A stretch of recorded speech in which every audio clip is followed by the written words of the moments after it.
what really happened with your host, Mike Rivero. You're listening to the Republic Broadcasting Network, where you'll find out what the Fukushima's going on. And aloha, America. Welcome to our show today. It's Monday, November 28th, 2016.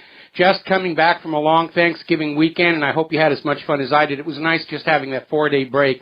I spent most of it, in addition to the usual munching on turkey and everything, restringing my wife's harp, 38-string Celtic harp. I couldn't marry a woman who played the ukulele, but we finally got that done. We have got a lot of stuff to talk about today. The phone lines are open, 800-313-9443, but I'm going to tell you I'm going to be very selective about the phone calls because I got a lot of stuff to get through. So if you're calling in just to hear your own voice or to call me bad names, I'd appreciate you not even bothering because we've got a lot of stuff to talk about. Mike is in our control room, twiddling the dials, keeping us out of trouble, ready to answer the phone when you call on in.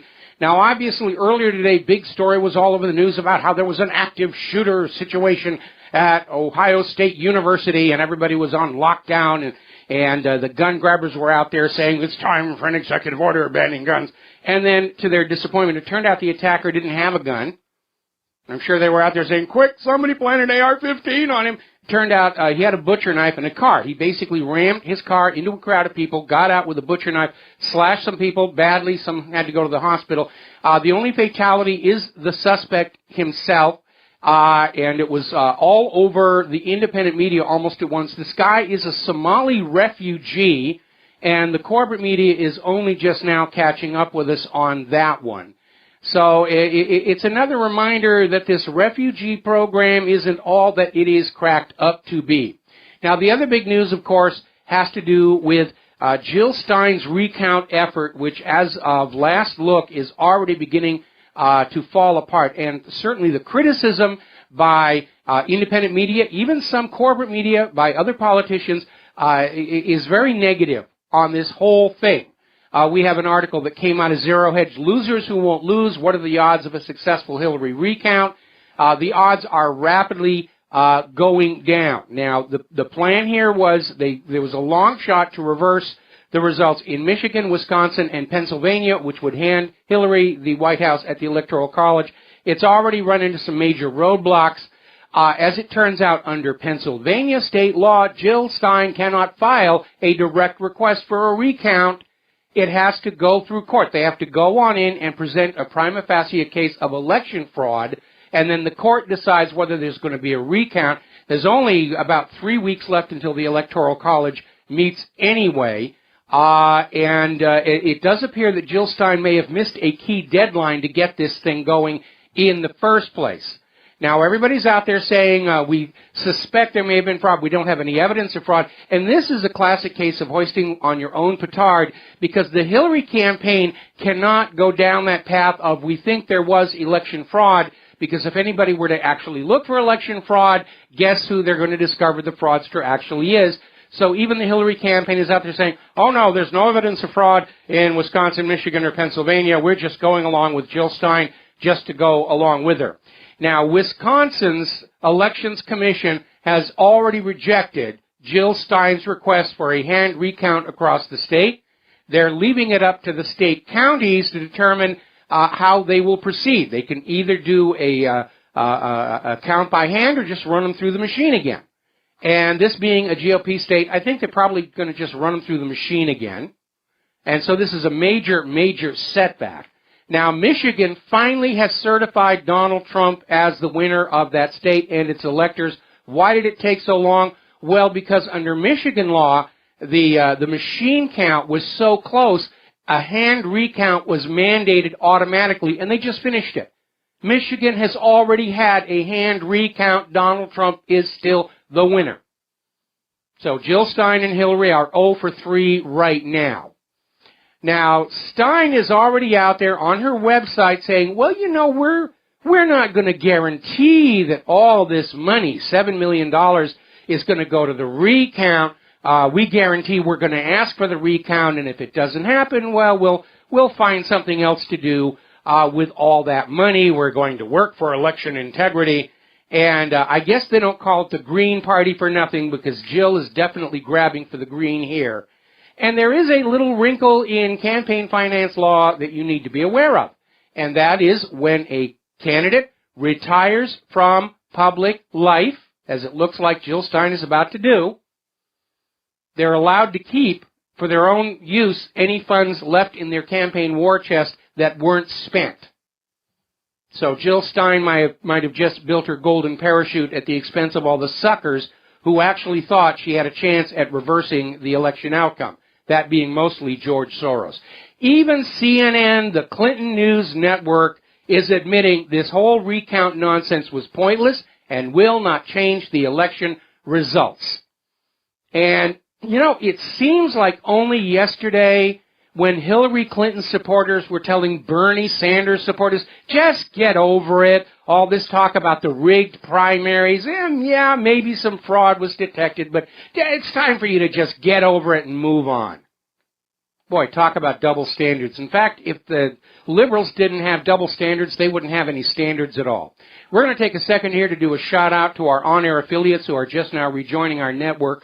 We're talking about the rapidly crumbling attempt by Jill Stein to get recounts in 3 states that Donald Trump won by narrow margins, while ignoring other states that Hillary won by even slimmer margins. We don't need to recount those. Those are Hillary's. We don't need to recount that. Now, needless to say, the public perception of this has been very negative. There's a backlash. We're seeing articles like this one that came out of paulcraigroberts.org. Jill Stein is discrediting environmentalists and third parties by acting like this. She's acting like a spoiled brat. And here's where it gets kind of interesting. There was no way a recount was going to change the outcome for Jill Stein herself. So it was obvious right from the beginning she was doing this at the behest of Hillary Clinton. And speaking of environmentalists, I mean, Stein is already out there talking about how she's railing against big carbon and big banks and big pharma. But in examination of her investment portfolio, she's invested in these very companies, these corporations. She's wholly on board with big carbon and big pharma and big banking in terms of her own personal portfolio. Another article that came on out, and this is in the Daily Mail over in Great Britain. The only thing Hillary is going to achieve by backing Jill Stein's shameless recount stunt is to make herself a 2-time loser and drag America's reputation as a democracy through the mud. How very Clinton of her. And they're absolutely right. Especially after all the talk about demanding Trump accept the outcome of the election, and then to see this circus unfolding. It's making the Democrats look bad. It's making liberals look bad. It certainly makes the Hillary campaign look bad. And this is going to work against the Democrats in elections to come. That they are cheaters, whiners, poor losers. Even Democrats, leading Democrats, are out there saying it's time to call this off. It's not going to work. It's making us all look bad. Even Barack Obama has come on out saying this is nonsense. The results of the election accurately reflect the will of the American people. And Hillary's people are still out there saying, oh, she won the popular vote. She won the popular vote. It's not a popular vote contest. Donald Trump won the election by the rules both sides agreed to play by going in, and you don't get to change the rules after the game is played because you don't like the outcome. All right, let's take a phone call. Bill in Wisconsin, aloha. Welcome to the show. What's on your mind? Yeah, aloha, Mike. I'm a town chairman in Wisconsin, and, the people vote at our local town hall. We were concerned about vote fraud because we had, heard about the situation from Bev Harris. So what I told the clerk was, when we vote, we just fill in ovals. Then you put it in the machine, and the machine says, thank you, your vote has been recorded. It does not give you any kind of a paper trail. It doesn't say you voted for such and such candidate. But at the end of the evening, there's a tape that comes out with the results. Now, the paper ballots then fall down into the machine. So I told my clerk, I said, at the end of the night, when that total comes out, I would ask you to take the paper ballots and see how close they are to the tape. And we had 1,098 votes cast in the election. Trump got, 679. Hillary got 347. The tape showed that she had 348. So it was only off by one, and I consider that a wash. Now, it was the same thing for all the other townships in the county. Trump won by over 60%. We have two cities. All of the precincts showed Trump winning. There was one precinct that had Hillary winning by only a couple votes. So, if they do it either way, hand count these ballots, or if they run them through the machine, I'm confident we're still going to prevail, unless they come up with, some hidden ballots in the southeast part of the state. Well, anything is possible here, but at this point, if she can't get Pennsylvania, and she can't, it's got to go to court, and Michigan is already certified following a hand recount, then Hillary cannot take the presidency at the Electoral College. It would take 20, 30 faithless electors. The very worst she can do is throw it into the House of Representatives, where the House would vote for Donald Trump, and probably. There is no way forward. The only way it's going to happen, and we need to be alert for this, is if Donald Trump is assassinated before the 19th, then the Electoral College could throw the White House to Hillary Clinton. So I hope Donald Trump's security people are listening to this very, very closely. Double up, be alert, drink a lot of black coffee, wear your armor, and be careful, because Hillary clearly has not accepted defeat. She's acting like a very spoiled child. But if you look at the history of the Clintons, they've always gotten everything they wanted. They have never been held to account for any of their crimes. When you look at a mindset like that, I can guarantee you they're seriously considering if they could get away with assassination of Donald Trump. So everyone needs to be on their guard. Oh, and by the way, Bill, I worry about that. Also, possible race riots, funded by Soros. What I would say is that I hope Trump does not back off on locking her up. He hasn't. That was made up by the New York Times reporters, and the New York Times has acknowledged the error on page 822 underneath the obituaries of a more recent edition here. And by the way, Bill, thank you for taking that extra step of verifying what was going on in your precinct. And we had even heard before the election happened that Wisconsin, because of that concern about election fraud, that they were taking steps to guarantee the accuracy of the election. We have 2 years to put together a much more reliable, honest election system, more transparent, and that's certainly what I'm going to be working on starting as soon as Donald Trump is inaugurated. Yeah, okay. All right, thanks an awful lot, Bill. Report from here. Thank you, Michael. Thank you very much for that update. All right, now then, it's about to get a little bit stickier for Jill Stein, because a member of her own party, the U.S. Green Party, has basically filed a complaint with the Wisconsin Attorney General alleging that Jill Stein committed perjury on this document in order to try and get the recount. And so now the Wisconsin Attorney General is looking at this and may simply reject her petition for the recount purely on the fact that she made untrue statements on that original filing. Now, Donald Trump has finally come on out and said something that we've known all along. When you deduct all of the illegal immigrant votes for Hillary Clinton, Donald Trump won that popular vote. VoteFraud.org did a study based on voter registration data and concluded at least 3 million non-citizens voted in this election overwhelmingly for Hillary Clinton. And now True the Vote has come on out with their own study supporting that conclusion.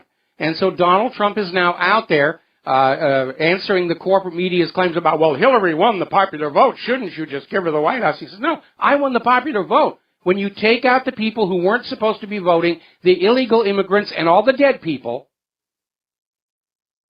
Donald Trump won that popular vote. The fact that it is so difficult to validate what happened on Election Day is a damning statement about the current condition of our election system. It is possible to have fair, honest, accurate elections. In fact, I absolutely refuse to accept that the nation that put men on the moon cannot come up with a fail-safe, accurate, verifiable, transparent election system. I refuse to accept that. That our election system is this wide open to fraud and this difficult to validate and verify and audit. It is by design to keep the power elite, and they failed this time. We have a window of opportunity to demand changes to that election system and return control to the American people. All right, we're going to take a quick phone call from Michael in New York. Aloha, welcome to the show. What's on your mind? Yes, aloha, Michael, and that's a definite on your recent comment there. It's all a fraud and by design on the elections. And you're right, we have to address that right off the bat when Trump's administration comes in, turn that around. But I just want to remind everybody on your previous statements pertaining to potential assassination that the Clintons would definitely be contemplating that. I just want to remind everyone that that's exactly what they did to John Kennedy Jr. Mm-hmm. That's the suspicion. They're the ones with the means, motive, and opportunity. Same thing with Vince Foster. There's a long trail of dead bodies behind the Clintons, and I don't think they would hesitate to take a shot at Donald Trump if they thought they could get away with it. And don't forget, there were 2 attempts. There was the mysterious breakdown of his campaign aircraft early in the year, and then there was that other guy who grabbed a gun from a security guard and tried to shoot Trump. So, I know Trump's got his own security that's operating inside the Secret Service protective detail, and he needs to have that. He needs a multi-layered personal defense right now. That's right, Michael. There's no question about them remaining extremely vigilant from here on out to protect President-elect Trump. No questioning that JFK Jr. was taken out by the Clintons. She had no chance of moving up into New York State and becoming senator at the snap of a finger overnight unless she had fast-track backing by the Rockefellers, and also JFK Jr. had to be removed since he was contemplating, and unfortunately he mentioned this, he didn't reveal his interest in running for Senate until it was too late for him to get the public exposure and protection. Now, wait a minute. That's not true, because there was actually an issue of Newsweek that was headed for the newsstands with the announcement of John F. Kennedy Jr.'s run for the Senate, and when his plane crashed, that Newsweek was literally yanked off the news racks and sent back to Newsweek to be destroyed. Okay, perfect, Michael. There you go. That's excellent reporting on your part to verify what I just said. And the facts are that his plane was bullet-ridden, shot down, and him and his wife were buried at sea without the family allowing them to have a funeral at home. That's a cover-up all the way because they were shot down and they had... Well, hold it. There's no evidence they were shot down. The evidence indicates an onboard bomb. And again, there was very little shown of the aircraft wreckage, but as near as I can tell, it was an onboard bomb because every time there's a small plane accident that benefits the Clintons, it's usually involving an onboard bomb, usually thermite that cuts through the hydraulic and electrical cables. That's what happened with Ron Brown. Okay, Michael, thanks an awful lot. Okay. Michael, let me just say that's. There was a report that part of the wreckage washed up along Massachusetts shoreline, and it was bullet-ridden. It showed I never saw that. I never saw that report. If you can find it, send it to me. Okay? If you can. I don't know. Okay. Okay. If you can find it, send it to me. But I want to see a source on that. What we do know. Well, actually, we need to take a break for commercials. More about John F. Kennedy Jr. when we come back. And aloha, America. Welcome back to the show. And I just reposted my article on John F. Kennedy Jr.'s assassination to the main page at whatreallyhappened.com. Now, what we do know about John F. Kennedy Jr., he had already told his own magazine staff he was going to run. He had announced it. It was in Newsweek, but that issue was yanked from the stands following his death. And the corporate media, as we now look back and realize, was just putting out a lot of lies. They originally said JFK Jr. was completely lost, but the radio logs showed that he was exactly where radar said he was. They were out there saying JFK Jr. was in over his head, that he was an inexperienced pilot. Actually, he had reached the point where he was ready to take his instrument rating examinations. And he stalled his plane. It's not what the radar track shows. And it was all these things. Didn't know his altitude, didn't know his this, couldn't handle in the dark and hazy. Everything out there this weather was bad and everything. No, it wasn't. I have family who lives on Martha's Vineyard, and they said that night the sky was clear. They could see the stars. They could see airplanes over by the mainland, which means aircraft in the air by the mainland could easily see Martha's Vineyard.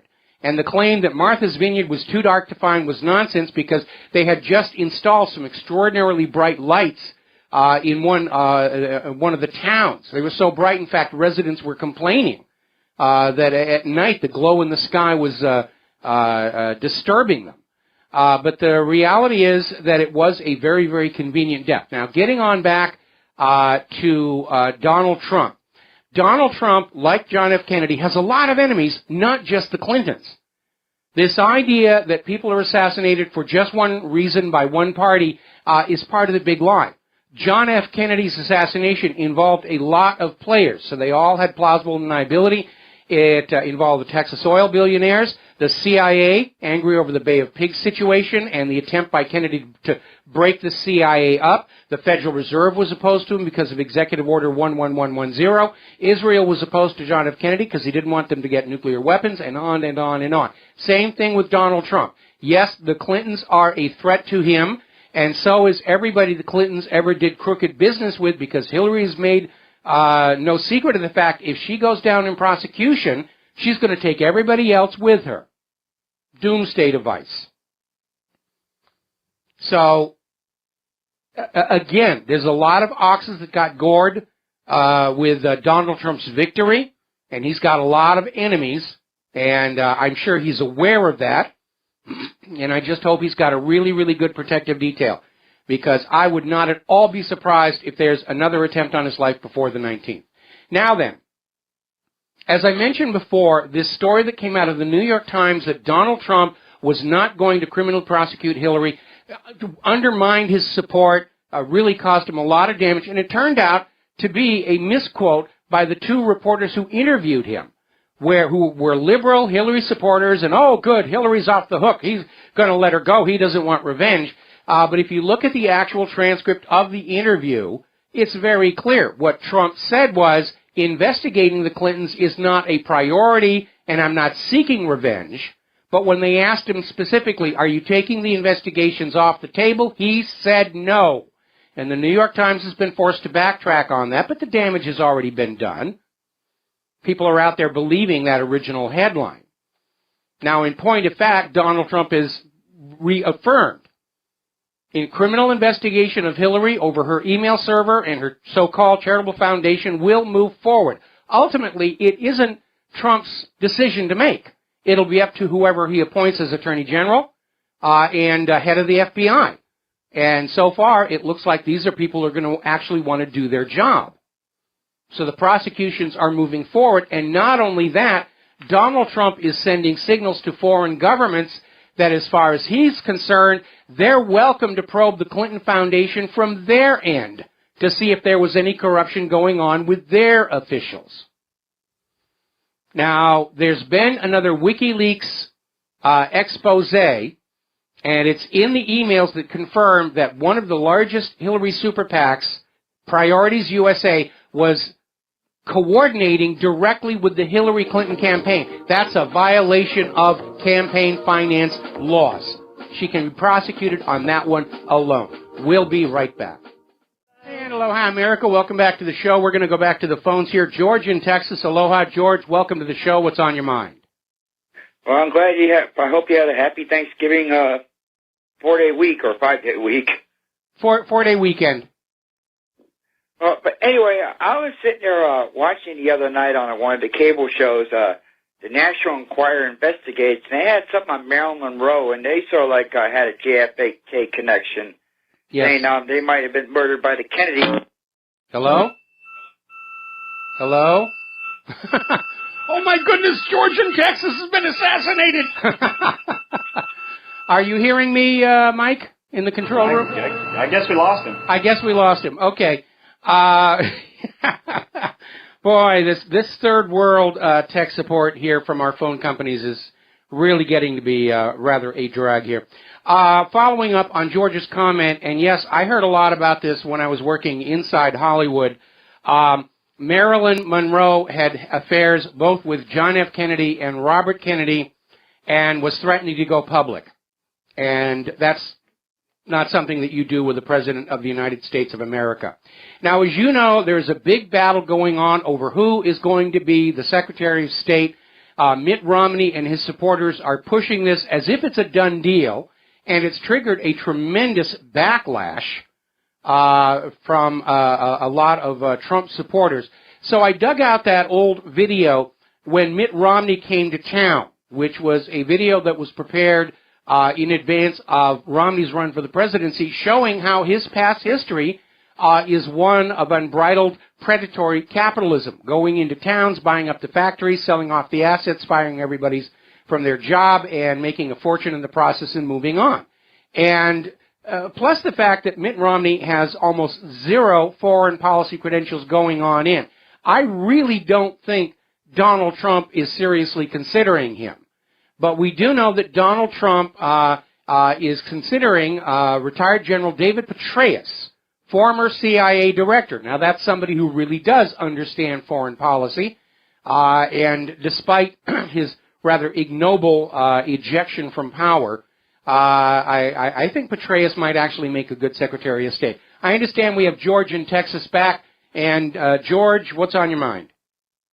Well, I said, we're talking about Marilyn Monroe, the murder or probable suicide of Marilyn Monroe and JFK. And they're sitting there trying to pin it on. It might have been the Kennedys that probably had her murdered, or the mafia, or the CIA, because of what she knew. Well, that's certainly the story that I heard when I was working inside Hollywood. I guess you missed that part of it when you dropped the phone connection. But that's certainly what I heard. Another thing I've been hearing, in rumors I was hearing in the papers, local papers, that I'm hearing government agency workers might go on strike if when Trump gets sworn in. Well, guess what? Good thing. Go ahead. I hope he does like Reagan did with the air traffic controllers, saying you're fired. Well, Trump's really good at saying that, and I think that would be a good thing for him to do. Yeah. All right, Mike. Have a good day. All right. Thanks an awful lot. We're going to switch over to Jeff in Minnesota. Aloha, Jeff. Welcome to the show. What's on your mind? Well, an example of suppression of free speech is every time you go to the gas station and you step out to pump gas, the music is so loud you can't talk to the person in the car or standing next to you. Well, I guess there are some sacrifices that must be made to keep your car running on the road here. All righty, moving on along here. Thank you very much for the call and the humor and everything. Now, on a more serious note, as you know, the corporate media has openly declared a war against the independent media. In their eyes, we're all Russian stooges, and we're trying to bring back communism to the United States, and we're doing all these evil things, and there's no substance to it whatsoever. And Ron Paul, apparently one of his websites, was listed in that Washington Post article of websites that are dishing Russian propaganda to the American people to make them not trust their government and vote for Donald Trump and so forth and so on. It's actually a very long list. I'm rather proud that I'm on it myself. But it is a who's who of the independent media. And it's having the Banned in Boston effect because people are looking at that list and saying, I wonder what's going on. And traffic to all those websites is actually going up here.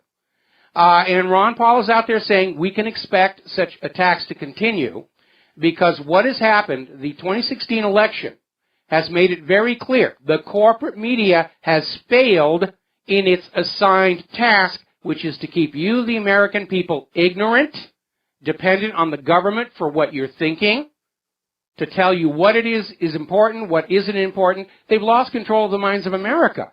And that's been the real job of the corporate media all along, to keep you happy and duped and stupid and ignorant. And the big lie is they're fully informing you when, in fact, the actual job description is the opposite. Well, now they've lost that. And people are going to the independent media, and so they're out there screaming, oh, they're Russian stooges. Even Glenn Greenwald is out there condemning Washington Post's cowardly group of anonymous smear artists, because the Washington Post cited a single source for this hate list of theirs, and this prop or not group. Their website domain was registered only last summer. They're registered through a private registration company, so you don't know who they actually are. They're certainly not listed on the website itself. It's just somebody put up a website saying these are Russian propaganda websites, and the Washington Post quoted it as if it were gospel truth. So, it's a smear job. It's an absolute okay, hang on a second. We have some problems with our little mixer at this end. So the Washington Post is basically, it's a smear. And for all we know, the Washington Post set up this website themselves to cite as their source. It's called propaganda laundering. Another good example would be the Syrian Observatory for Human Rights, which is run out of a single house in Coventry, England by a guy whose main business is selling T-shirts. And he just posts on his website whatever he wants to post, and the corporate media cites it as an unimpeachable source for what's really going on inside Syria, and much of it has been discredited. And it's called propaganda laundering. Now, there are some websites out there, and some of them were on that list, that do put out really bad news, kooky stuff. WhatDoesItMean.com is notorious. Sorshafal is a known disinfo agent.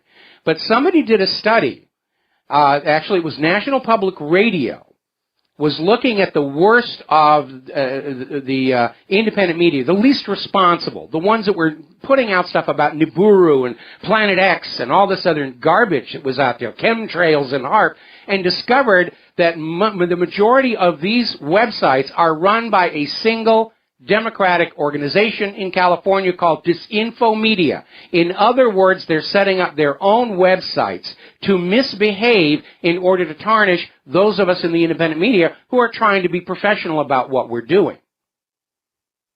Now, Google has announced from now on they will rig search results and eliminate all links to news outlets they consider fake, which is anybody who's not parroting the official U.S. government story about anything. The reality is, the corporate media needs a scapegoat.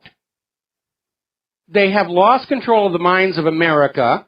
Their financial backers are coming on in and saying, look, what do you think we pay you all this money to do? We don't pay you all this money to be truthful with the American people. We pay you all this money for you to sell them. The next policy, the next tax, the next president, the next war. And if you can't do that, why should we pay you? And the corporate media, rather than acknowledge that their long history of lies has come back to haunt them, oh, it's all the fault of the independent media. Those people out there with their websites, it's all their fault. We have to destroy them.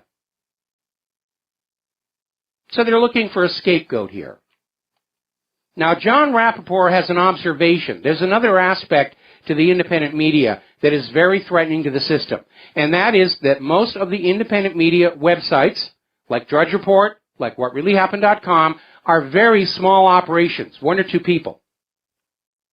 And it's making it look like individual opinion is now just as valid and important as the group think. Because part of the corporate media's job over the last couple of decades has been to convince you that everybody should be in agreement, everybody should be thinking what you are told the consensus thinks. That was the whole point of rigging those Hillary polls, to show her ahead by 12 points, to get you all to say, oh, well, if the rest of the country thinks Hillary is okay, I must think okay as well. And now that group think as a priority, as a social steering mechanism, that is also being destroyed. So, we're going to take a phone call. John in Texas. Aloha, John. Welcome to the show. What's on your mind? Hey, Mike. How you doing? Doing okay. Yes. I wanted to talk about the military budget that was, well, I had watched it. I was thinking about calling you and talking about it. Like $577 billion. Mm-hmm. And, you know, I looked on the YouTube and, you know, it's funny how you're talking about all these news stories and everything. All these news stories have so many views, so many comments, but this story that I'm talking about right now, I go onto the YouTube videos and everything. Some of them have less than 5 views. No, none of them have no comments. Some of them have less than 100 views. Like nobody even cares to think that. What are we going to spend this money on? $577 billion. I mean, what has been bought that justifies that? Well, we bought the Gerald R. Ford, which can't fight in combat. We bought the F-35, which can't really fight in combat. We bought the F-22, which asphyxiates its pilots. We've bought the Independence-class littoral combat ships, which are corroding. We bought the Freedom-class littoral combat ships, which have powertrain problems. We bought the Zumwalt, which is now tied up down in Panama because its drivetrain exploded. That's what we bought with all this money. And I think a lot of people are justified in saying, you know, that money might be better spent rebuilding America's infrastructure instead of all these toys for the military. Is it true that a quarter of that budget could end, like, world hunger?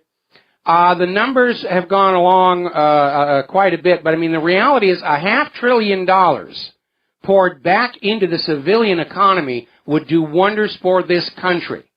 The reality is this nation has been suffering under a wartime economy ever since 2001. They didn't want to admit it, but all you need to do is look around at all the retail vacancies, the homeless problem, the shattered concrete in the roads, the collapsing bridges, all the stuff that power that doesn't work, phones that won't work correctly, and you realize our nation has been allowed to rot on the vine in support of this war agenda, which now looks like it's on the verge of collapse. That's true, because the city I'm in right now, it's rush hour traffic, and on 2 main roads, the lights are out. The traffic lights are out. Like, they couldn't even...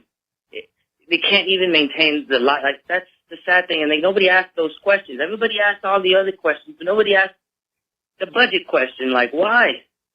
Well, I think now, I think all their own laundry. This is a problem that's going to solve itself because Donald Trump has clearly indicated that this policy of aggression, of sticking our noses into other people's countries, is not going to be part of his administration. And so it will be justified by the American people to demand a peace dividend, that some of that money being poured into the Pentagon be returned back to the American people. Now, Donald Trump says he wants a strong military, by which I think he wants to dump all these boondoggle costly programs and start weapons procurement on the same model as the Russians and the Chinese, where they get a lot more bang for their buck. Russia doesn't spend anywhere near as much of their wealth on war as the United States. Neither does China. And yet they have military that are formidable to the eyes of American planners. We're seeing all these Pentagon officials saying, well, yes, we've blown through all these trillions of dollars, but we're still inferior. We need more money. And I think Trump is going to say, it's time for you to become more cost effective. And hopefully he builds up the military.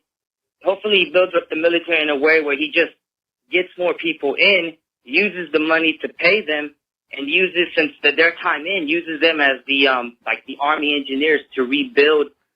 That may be one way to do it, but I mean, from my point of view, the entire war machine of the United States is all about offense, invasion, and conquest, because anybody who actually tried to invade the United States is going to be met with a nuclear response. We don't need, if we're talking about defending our nation, then the only thing that we really need is our nuclear arsenal. We don't need 17 carrier groups prowling the oceans. We don't need 800 bases in foreign countries. We can just shut them all down, save all the money, bring everybody home and just say, look, we're going to mind our own business. We're not going to stick our nose into your business. But if you try and mess with us, there's going to be a mushroom cloud over your capital city. And that will be the end of that. Yeah, just do what like the Chinese do and use their people, use their troops to help internal projects. Like I said, like because the more money given to the average person, the more real money they could buy, like precious metals and stuff like that, so they could prepare themselves. Well, I'm not on board with you on that one. I advise people to buy precious metals as a wealth preserver, but in terms of rebuilding the economy, we don't want to dead end a huge amount of our wealth in acquisition of commodities. The focus has to be on rebuilding our manufacturing, getting our agriculture back to organic, natural, non-GMO that other people want to buy. That's going to take a considerable investment. I think Trump is right to tell NASA to stop supporting this whole global warming nonsense and go back to exploring the solar system, because the technologies developed to solve those problems are going to be the foundation of the industries and high-tech products of the future. The tech boom of the 70s, 80s, and 90s was all born in that technology incubator called the Apollo Moon Program. And we need to do that again to leapfrog ahead of all these countries that we foolishly allowed to take over the manufacturing of the technology we invented during Apollo. They're not going to give it back. We're going to have to leap forward over them, okay? You're right, and that $500 billion would do wonders for that. Absolutely. Absolutely. Absolutely. All right, well, Mike. All right, thanks. We're going to have to let you go here and take a break. We've got a couple more phone calls waiting when we come on back.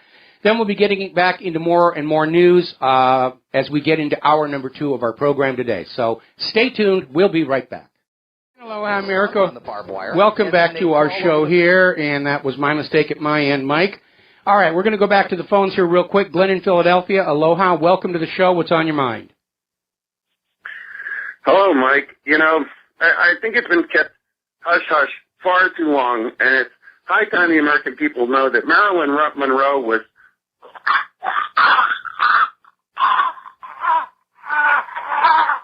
Okay, well, thank you for that opinion, and we're going to let you go and switch over to Joe in California. Aloha, Joe. Welcome to the show. What's on your mind? Hi, Mike. Good to talk to you. My question is, if, God forbid, something terrible happens to Trump and he's taken out, could the Electoral College legally still elect him? Well, that's an interesting question. I mean, that would certainly put Mike Pence into the White House. I have to be very honest. I don't know. I don't know that that's ever actually come up. Yeah, it's something that's concerned me. Well, I think if something were to happen to Donald Trump, there would certainly be a tremendous pressure on the Electoral College to go ahead and vote for Hillary Clinton, because in theory, the delegates, rather the electors, bound to Donald Trump would now be free agents. I think. And again, if somebody has a better clarification on how this would work, please call on in. Thanks, Mike. All right, thanks an awful lot. We're going to let you go. Now then, people are having fun with this whole corporate media versus independent media kerfuffle, as it were. And apparently over at the New York Times, they are being deluged with mail containing salt, as in to pour into your wounds. So far, 2,600 pounds of salt have been mailed to the New York Times. Now, there's a message for you. Donald Trump, along with his bashing of the media titans in that meeting, is signaling that the corporate media is not going to be his conduit of choice with the American people, and continues to communicate with the American people directly via social media, YouTube videos, Twitter distribution. And the corporate media is finding itself being handed their hats and edged toward the doors. I think it was great that Donald Trump made a point of calling Alex Jones. Of course, Donald, you're always welcome to call into this show. But it does signal this is a seismic shift in how information is disseminated throughout our society. And clearly, the corporate media controlled propagandistic ministry of truth is on the wane. Because the internet, if you think about it, is the purest expression of a true democracy, and it's functioning as one right now. Story that came out from Investment Watch blog is how Obama is literally out there lamenting that you, the American people, have too much access to information. You know things that we don't want you to know. You think about things we don't want you to think about. We know what's best, really. Honest. We'll be right back after station identification. And aloha, America. Welcome back to our show. Hour number 2. The phone lines are open, 800-313-9443. Getting into the war zones, and they are trying to crank up as many as they can before Trump takes office. Apparently, Obama just labeled Somalia as a target of the global war on terror, and how amazingly coincidental we have a Somali refugee slash up a bunch of people at Ohio State University. I'm sure it's just a coincidence. Yes, nothing there, whatever. Over in Syria, the U.S. effort to oust Assad, or at least get a war going there, is crumbling rapidly. Egypt has now stepped into the fight as well. The jihadi fronts are falling apart. The water supply for Aleppo is back in the hands of the Syrian government.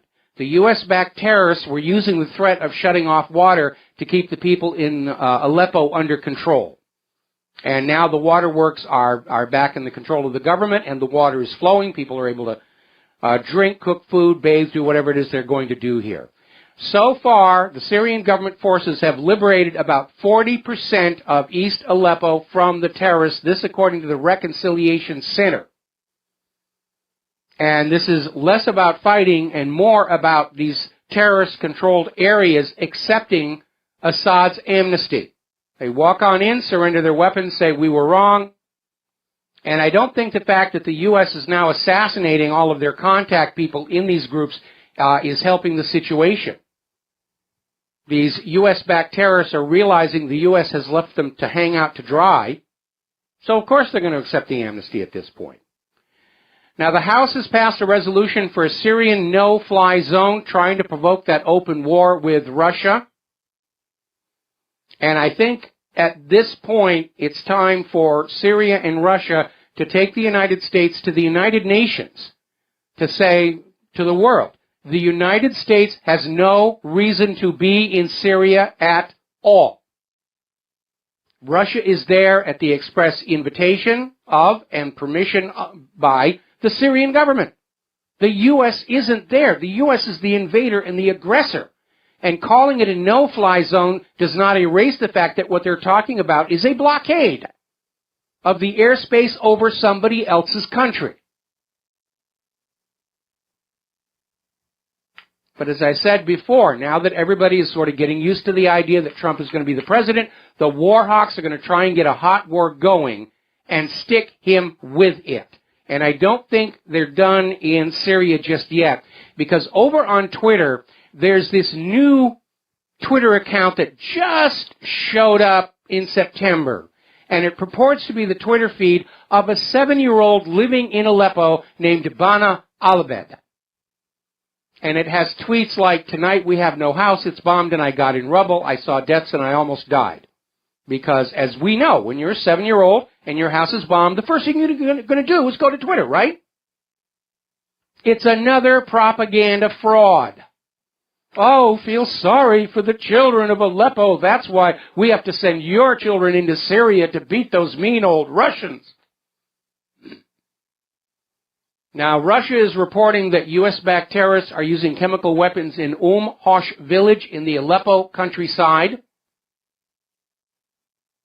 So it's still going on out there.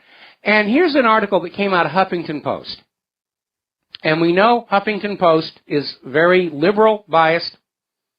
And their headline reads, Afghanistan is already to be Donald Trump's first foreign policy disaster. And this validates what I said about sticking Donald Trump with other people's problems. Donald Trump did not create the mess in Afghanistan. That goes all the way back to 2001 and El Presidente de Uno Cal's installation as the president of Afghanistan following the U.S. invasion. And it's been nothing but trouble ever since, all in the name of oil and opium flowing to America's ultra-elites. But it is falling apart. And what they're trying to do is they're going to say, oh, when it falls apart, it's all Donald Trump's fault. No, it's the fault of George W. Bush, who went in there in the first place. Huffington Post is being a little bit less than honest. course, from the Huffington Post point of view, a foreign policy success in Afghanistan is Afghanistan as a puppet-ruled client state of the United States of America, because we're great and they're bad. 4,000 NATO troops are taking part in Lithuania's largest exercise near Russia's border. Poke, poke, poke, poke, poke, poke, poke, poke. Ooh, Russia's bad, Russia's bad. We got to put our troops on the border. Poke, poke, poke, poke. Sir Michael Fallon is out there saying that NATO is prepared to go to war with Russia and respond to Putin's threats. Okay, Sir Michael, if you really feel that way, here's your rifle, here's your parachute, here's your day-glow orange jumpsuit. Have fun. Putin isn't threatening anybody. Go back over world history, back all the way to 2001. What is the nation that has been invading, regime changing, and drone striking the rest of the world? It's not Russia. The United States is the aggressor. Everybody knows it. The reason the corporate media and Obama and everybody else are out there crying about the independent media is they can't get you to believe this lie that Russia's the bad guy and the U.S. government are the good guys. Because we're all seeing it for ourselves. We're going to take a second to do a shout-out to our on-air affiliates who are just now rejoining our network. Now, also in the news over the weekend, as you probably already heard, Fidel Castro died. He was age 90, had a good run, survived a lot of assassination attempts on him by the CIA. And the headline, as it appeared in the New York Times, Fidel Castro, Cuban revolutionary who defied the United States, dies at 90. And then they had the tagline, Mr. Castro brought the Cold War into the Western Hemisphere, bedeviled 11 American presidents, and briefly pushed the world to the brink of nuclear war. Now, this is the usual high-quality journalistic standards reporting from the New York Times. Because what really happened is Castro rose to power in the aftermath of the U.S.-backed overthrow of Gerardo Machado in 1933. And they installed Batista as a puppet ruler. And Batista basically crushed the people of Cuba. He was selling Cuba's agricultural produce to U.S. companies like United Fruit and PepsiCo at well below market rates, which allowed these corporations to be highly profitable.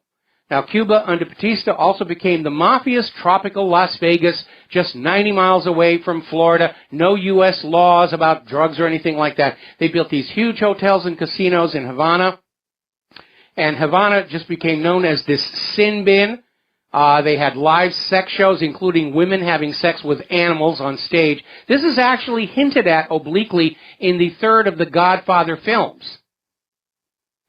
And then finally, in 1959, as happened in Iran in 1979, and then later in Chile, the Cuban people had enough and revolted. And Batista was forced to flee with his supporters, most of whom were allowed to settle in South Florida.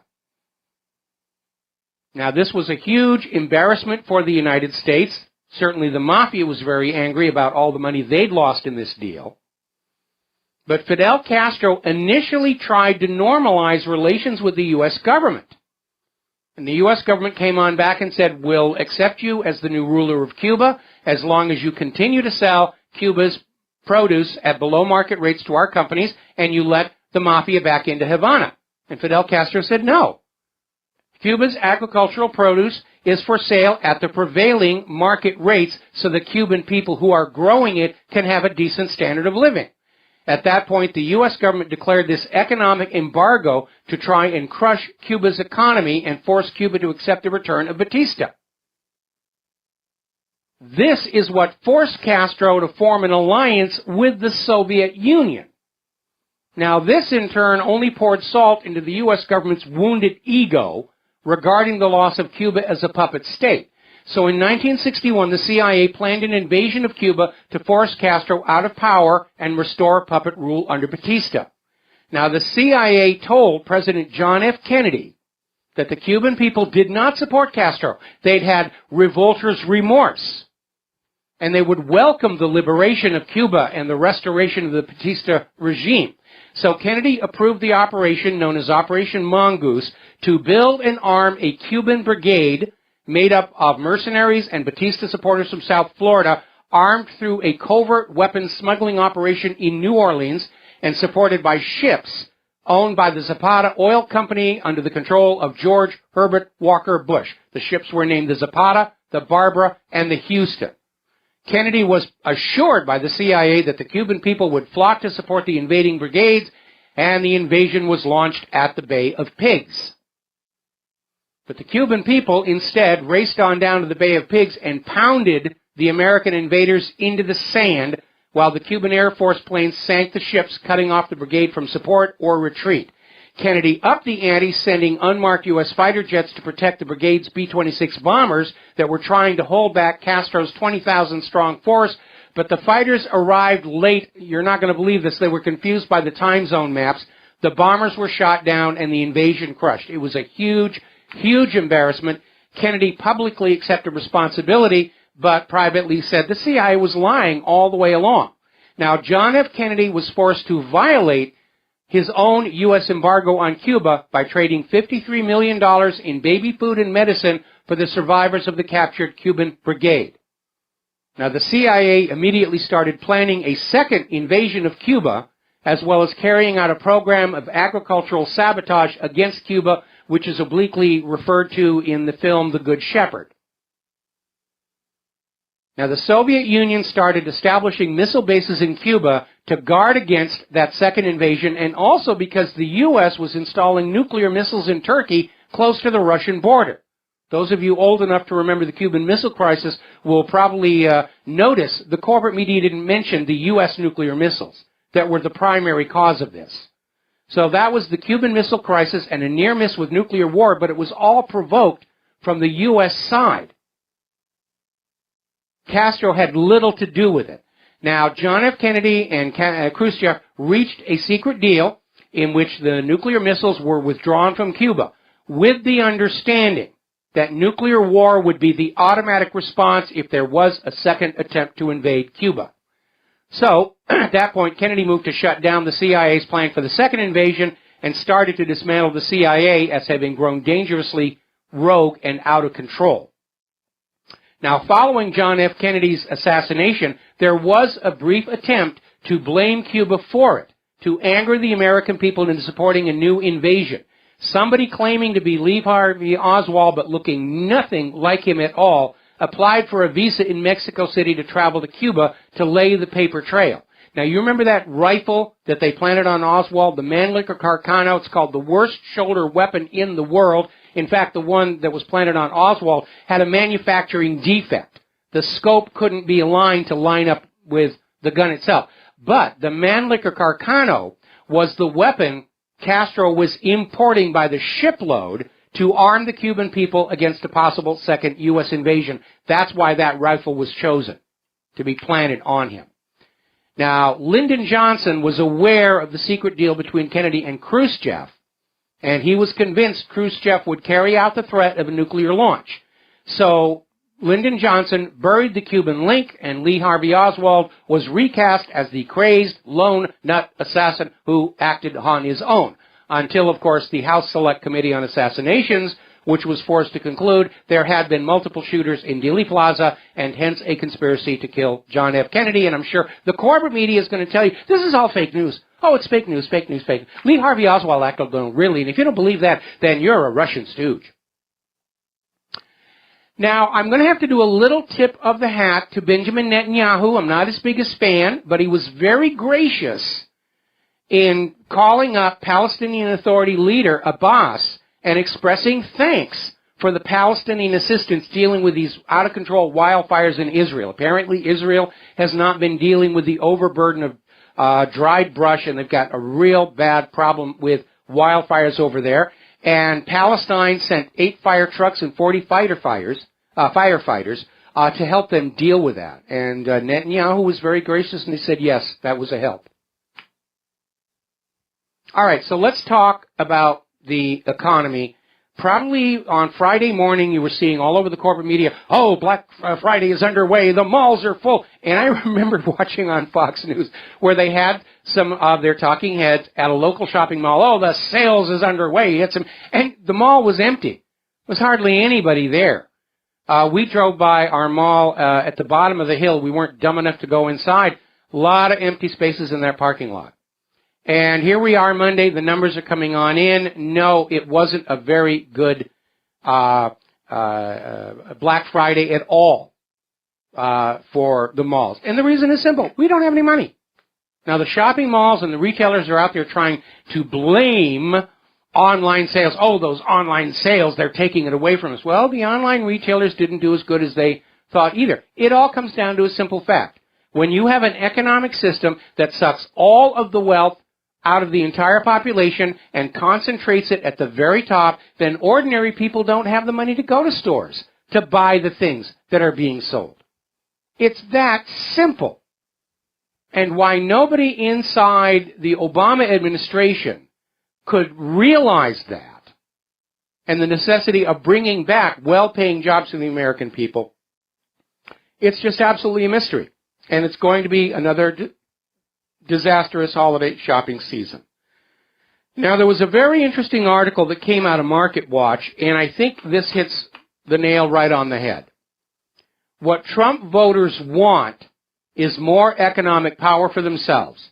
They're not interested in taxes on the rich. They're not interested in handouts. Yes, the permanent poor class, they want more welfare and SNAP and all the rest of it. But the middle class wants to come back, and they want to come back on the strength of their own labor. And they're seeing Make America Great Again as meaning making Americans great again, where economic power is brought back down to the main core of our society. Nobody's looking for a free handout. We simply want an economic climate where we can translate our labor, our entrepreneurialism, into real-world wealth, which we will then take and buy new cars with, new homes with, and take to the shopping malls. It's that simple. Now, I don't envy Donald Trump his new job. It's going to be a major battle. There is no quick fix for the economy, and anybody who thinks there is, you're living in a dream world. We've been losing our manufacturing for 30 years. It's going to take a long time to bring it back, and that is just the reality. Right now, despite all of the amazingly wealthy people who live there, 60% of New Yorkers are one paycheck away from homelessness. The entire country is living on the edge of financial ruin, and that was a big part of why Donald Trump won.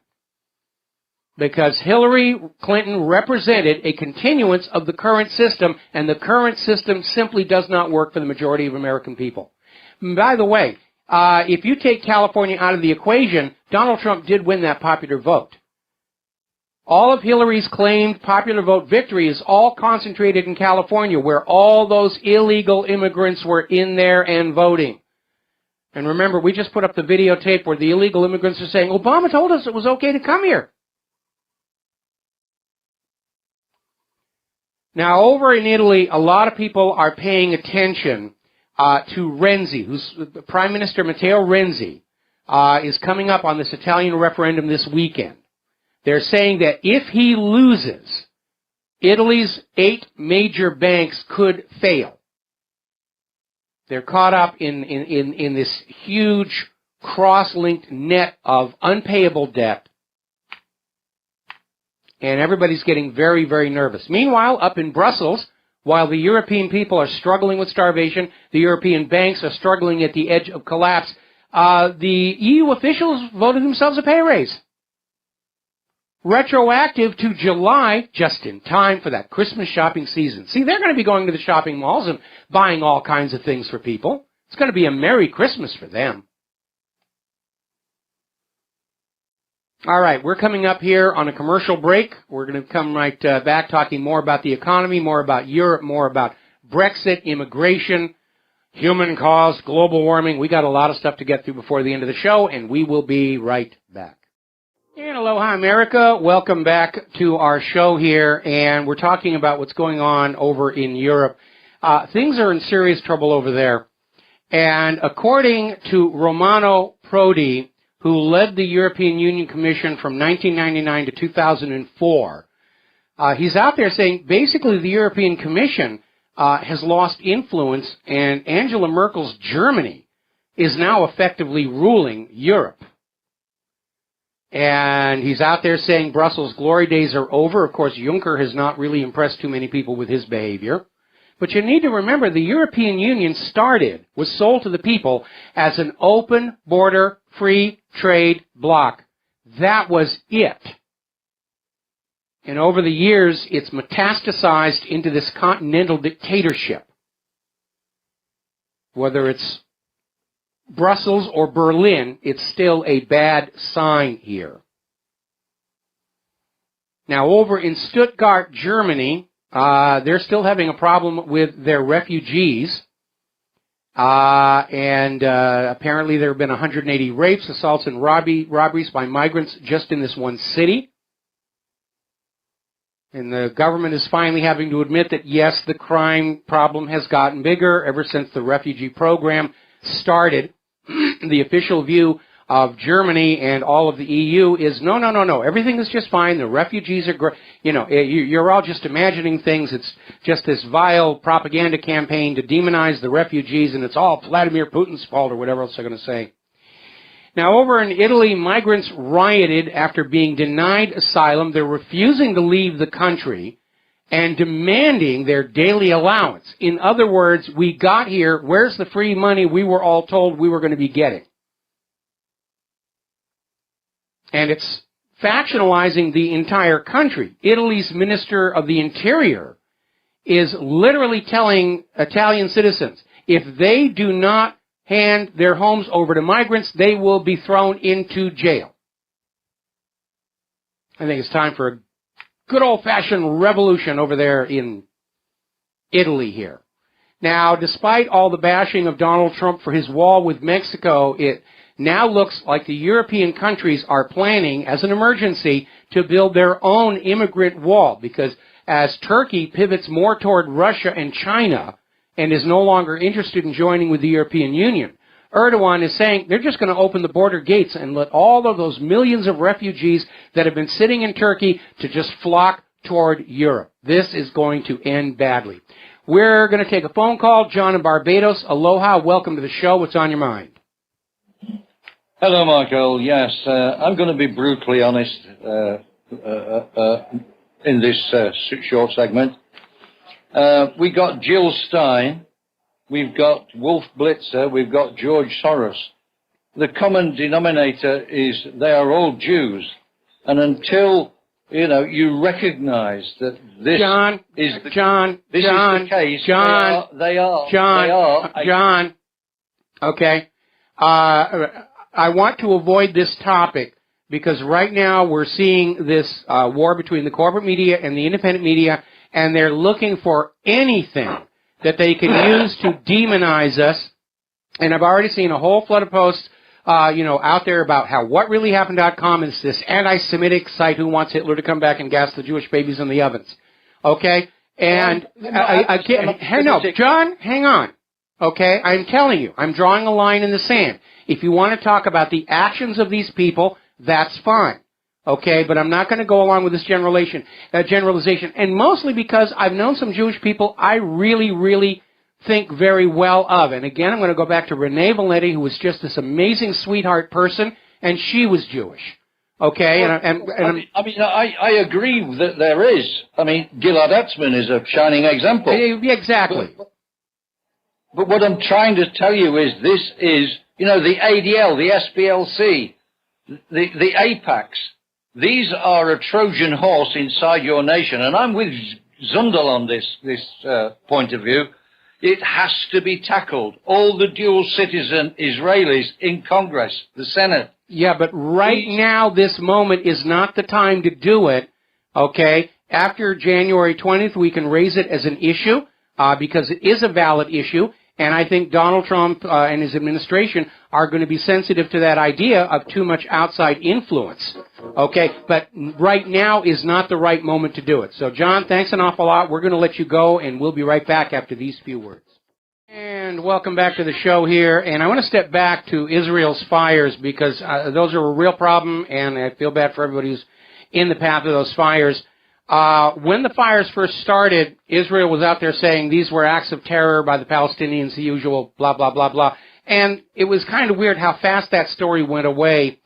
And now I just got an email from a listener who says that over on Twitter, people are posting photographs showing that all these wildfires are the result of settlers going out on a new massive campaign of burning the olive trees of the Palestinians.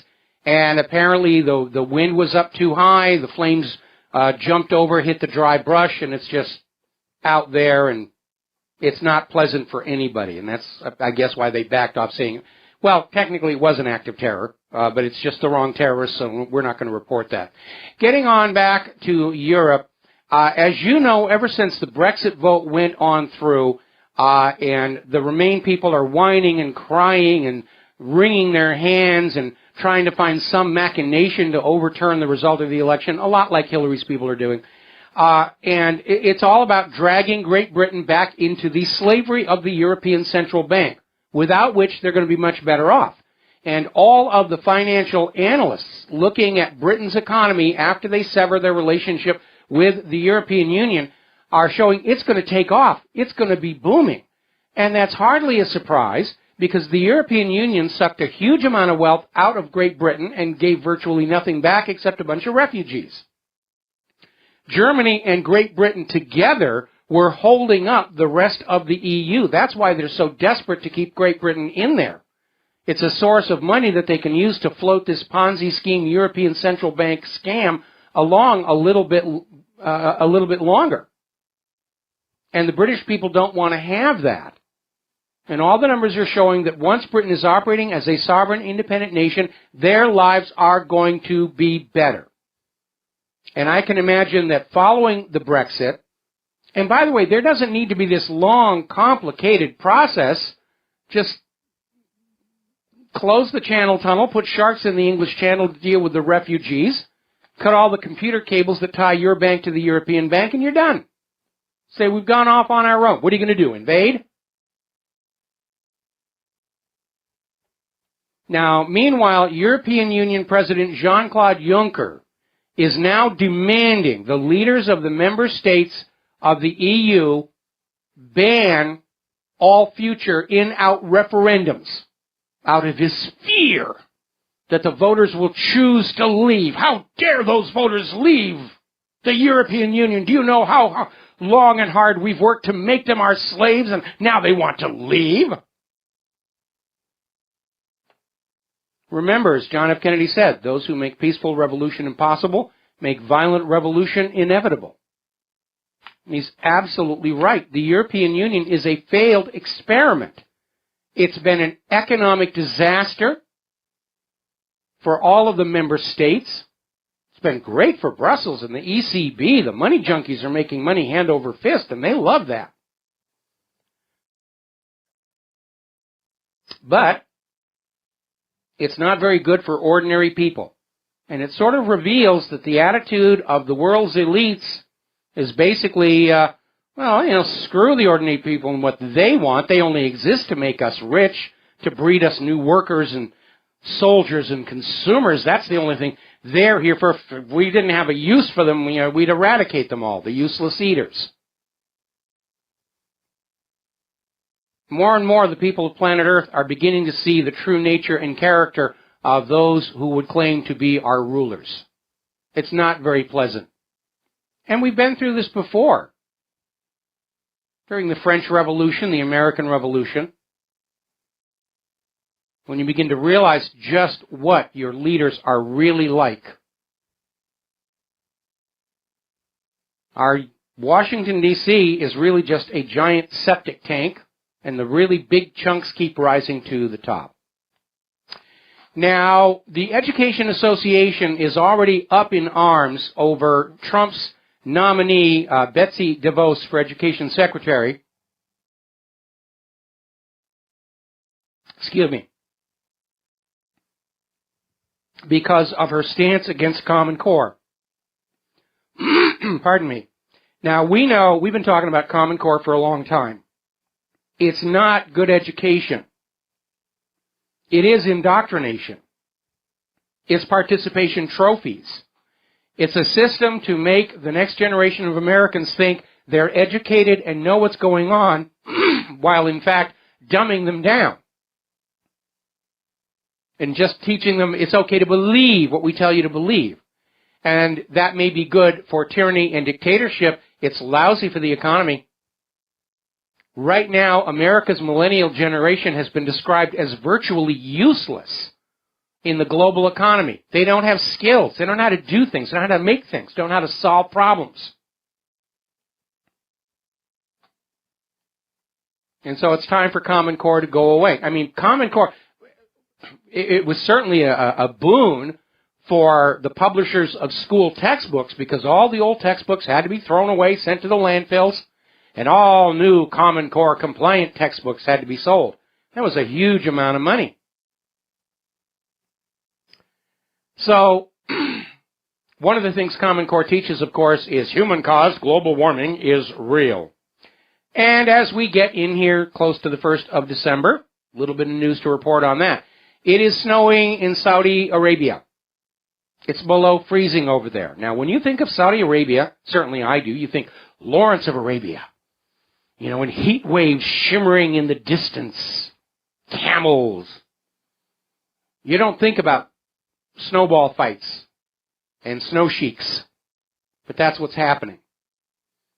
In Shakra and the northwestern city of Tabuk, they have snow on the ground. The temperature's below freezing. Now, down in Australia, they've got snow falling in Tasmania, which is kind of a shock when you realize they're just days away from the official start of summer down there. So what are the carbon-Nazis going to do about that? Well, they're already out there saying, the global warming pause is back. And the ice is increasing. The global warming is real. It's just on pause. Somebody hit the pause button, and you shouldn't doubt global warming and the need for a carbon tax. Even though we've got another cold winter coming on in, they're predicting it'll be the coldest winter in the last 5 years, but don't you dare let it cause you to doubt human-caused global warming, because after all, politicians told you humans were warming the earth, and corporate media told you humans are warming the earth, and don't you dare not believe that. When you see all these pictures of snow and ice that are coming up all over the independent media, remember, they're the fake news. So, they're back to making excuses. The heat is hiding in the bottom of the ocean. It's the pause. Now, as I mentioned before, Donald Trump is out there saying he is going to defund those programs in NASA that involved monitoring planet Earth. In other words, sitting up there in their control rooms, looking at the satellites that were looking down on Earth and trying to find evidence that humans were warming the planet. And there were some real embarrassments. One of the NOAA weather satellites was over-reporting temperatures on the ground by about 10 degrees. It was caught, not by NOAA, but by an outside scientist saying, wait a minute, this stuff isn't matching what we're seeing on the ground sensors. NOAA finally deleted the data from their databases, but it's still being cited by the global warming people as proof the world is warming. Human-caused global warming isn't science, it's politics. And so all these people at NASA, and NASA's had a few accomplishments, but let's be very honest. Right now, the United States cannot get our own astronauts up to that International Space Station that, for the most part, we built that. And we can't even get up there anymore. We're having to buy our rocket engines from Russia because we've forgotten how to do that. Because after all, we're sitting around waiting for the polar bears to drown over there at NASA. So I think it's time for that nonsense to go away, and I think by the time inauguration comes around, it's going to be very obvious that there is no global warming. So Donald Trump is out there retasking NASA to explore the entire solar system. And I think this is amazingly a good idea for a couple of reasons. I've already mentioned the technology incubator aspect. If we're going to regain our preeminence as a manufacturing society, we need new technologies that will lead to new products and new industries. Those nations that our previous regime foolishly allowed to take over the manufacturing of high-tech products our nation invented during Apollo. Those nations aren't going to be stupid enough to give it back. They're going to hang on to that. So we have to leapfrog ahead of them. And a civilian technology incubator can do that. It certainly worked in the 1960s. It can work in the 2017s, 2018, 2019. Now, obviously, for those of us who are science enthusiasts, we're curious. We'd like to see if there's life under the ice on Europa. I'd like to see if there's life in the methane pools on Titan. I would like to see vindication for Dr. Gilbert Levin that there is, in fact, indigenous life on Mars. And by the way, they just announced they found a subterranean ocean there. There's a lot more water on Mars than they previously thought. I'd like to see that. I'm curious. And I had sort of mentioned before that I'm not all that enthusiastic about seeing the American flag on other bodies in the solar system. But you know something right now that might not be a bad thing? Because looking around at America right now, we've been told for decades what we have to be angry about, even if it was made up. We're angry about racism, angry about LGBT, angry about this, angry about that. You know what's missing? Something for us to feel good about, something to make us proud. And I remember when we had that space program, even when other bad things were going on, Americans could still look to that and feel good about their nation, feel that we were great. Now, if you're my age, you will remember the Apollo 8 mission.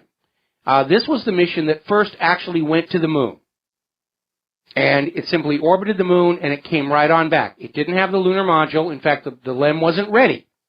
The original plan was that Apollo 8 was going to test the LEM in orbit, but it wasn't ready. So they decided to send Apollo 8 to the moon, and Apollo 9 got to do the first test flight of the LEM.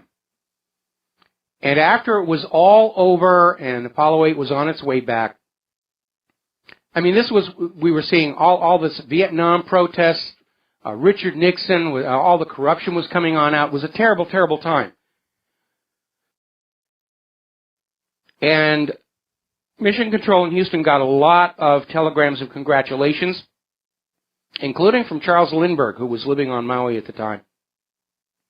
And the best one of all, and they made a point of this when Tom Hanks did his series From the Earth to the Moon, which is a really good series. It does capture the feel of what it was like back then.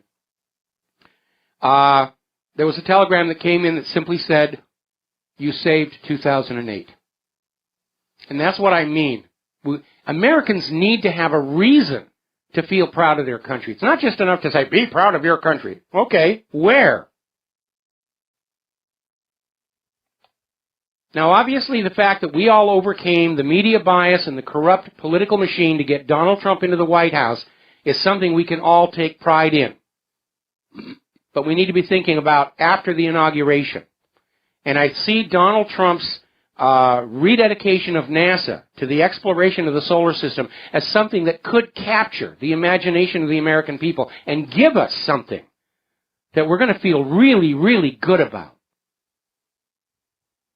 I mean, I remember when I was a kid and they started the Mercury program, and it was just this amazing excitement that everybody had.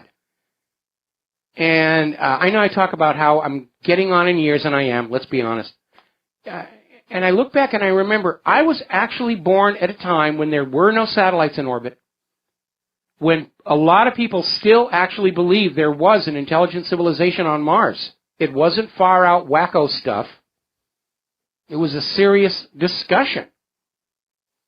And to see all of the history of space exploration happen during my lifetime to where we are right now. And I remember just how exciting it was. And I was building model rockets out of discarded food cans. They didn't fly. These were non-flying. I didn't get into flying models until much, much later in life. But I would build them and paint them, and I had them all over the place. Just that enthusiasm that we were doing something like that. I think we need to recapture that. I think that would be a really, really good thing. And I'm definitely fully supportive of Donald Trump and his retasking of NASA. And I think it could become a major highlight of making America great again. Because we're not going to be great again until we start believing that we're great again, and we're not going to believe that we're great again until we see ourselves doing something great. And bombing other countries into submission is not it. Let's grab a phone call here. Steve in Virginia. Aloha. Welcome to the show. What's on your mind? Yeah, hi there. I was going to ask you a couple things. I had a question about we saw an article or two about the chemical weapons there were some used, of course, in Syria, but I guess by the U.S.-supported ISIS. And then we saw another article, though, where it said that Hillary was somehow involved in the chain of command or had a key role in that occurring, and then, of course, blaming it on Assad, you know. Yes. Did you have any comments on that, or is that pretty accurate as far as you? Yeah, well, I mean, even the UN concluded that was what was going on. And I remember when they were doing the big push, Assad has weapons of mass destruction. He's using chemical weapons on his own people.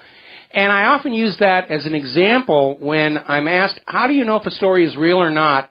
And my reply is, well, these days, assume anything coming from the corporate media or politician is a lie until proven otherwise. But coming out of that Assad thing, I said, all you need to do to tell if a story is fake is look for what should be there and isn't. If there's a missing piece, you're being fed a lie. And when Kerry and Obama were out there saying that Assad was gassing his own Alawite supporters with chemical weapons right in front of the UN inspectors, what was missing was a reason for Assad to do something that stupid. And because they couldn't come up with a motive, that's why we knew it was a lie. Steve, got to let you go. Got to take a break for commercials. We'll be right back. Aloha, America. Welcome back to our show. Our phone lines are open, 800-313-9443, and I'm getting to the end of the news that I wanted to cover, so feel free to start calling on in here.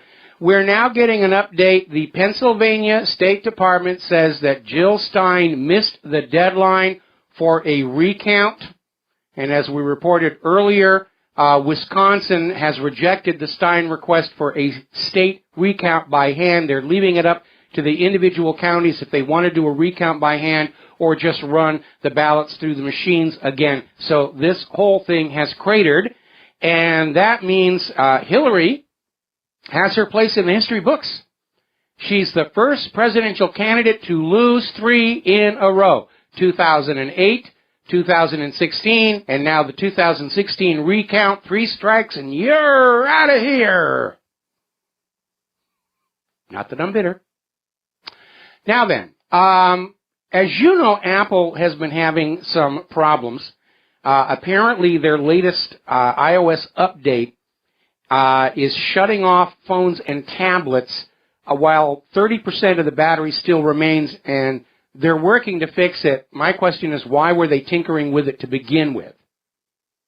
You know, why do you have to take something that's working fine and then go on in and muck about with it as opposed to like coming out with something that's going to make our lives better? And iPhone usage has sort of plateaued. Apple's business model, and indeed the business model of so many other companies, was you will buy the next hip version every so many years. And I like to have the latest, hippest version. I'm on an iPhone 5. I guess they're up to 7? But that business model does not work in an economy where ordinary people are struggling to feed themselves and their families.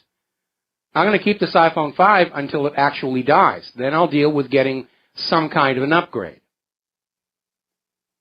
But if it's an elective, people aren't buying the stuff. The iWatch has not been a very good seller.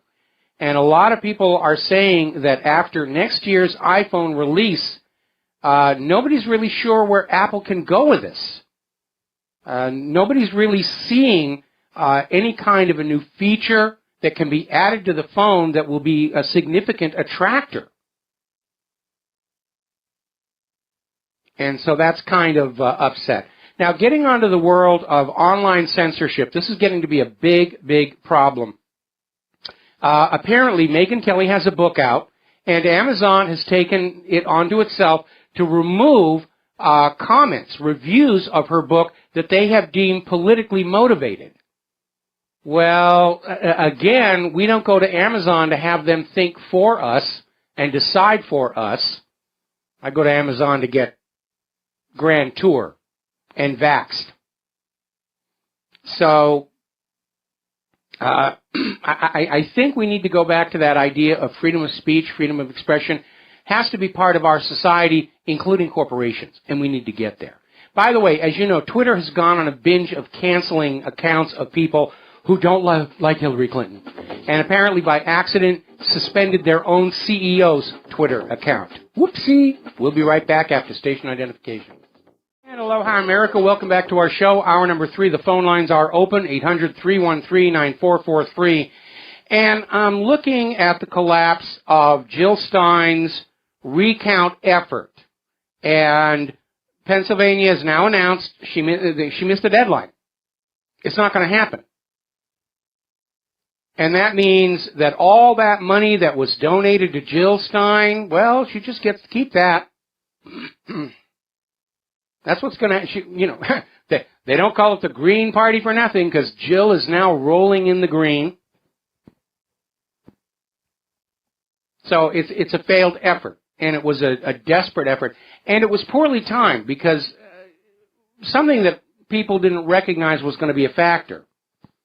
Hillary's recount forced a lot of the election's people to have to work through this past Thanksgiving weekend, and that's not going to build anybody's sympathy. So it was a Hail Mary pass, and I do not for a second think that Jill Stein did this all on her own, and it's a complete utter failure.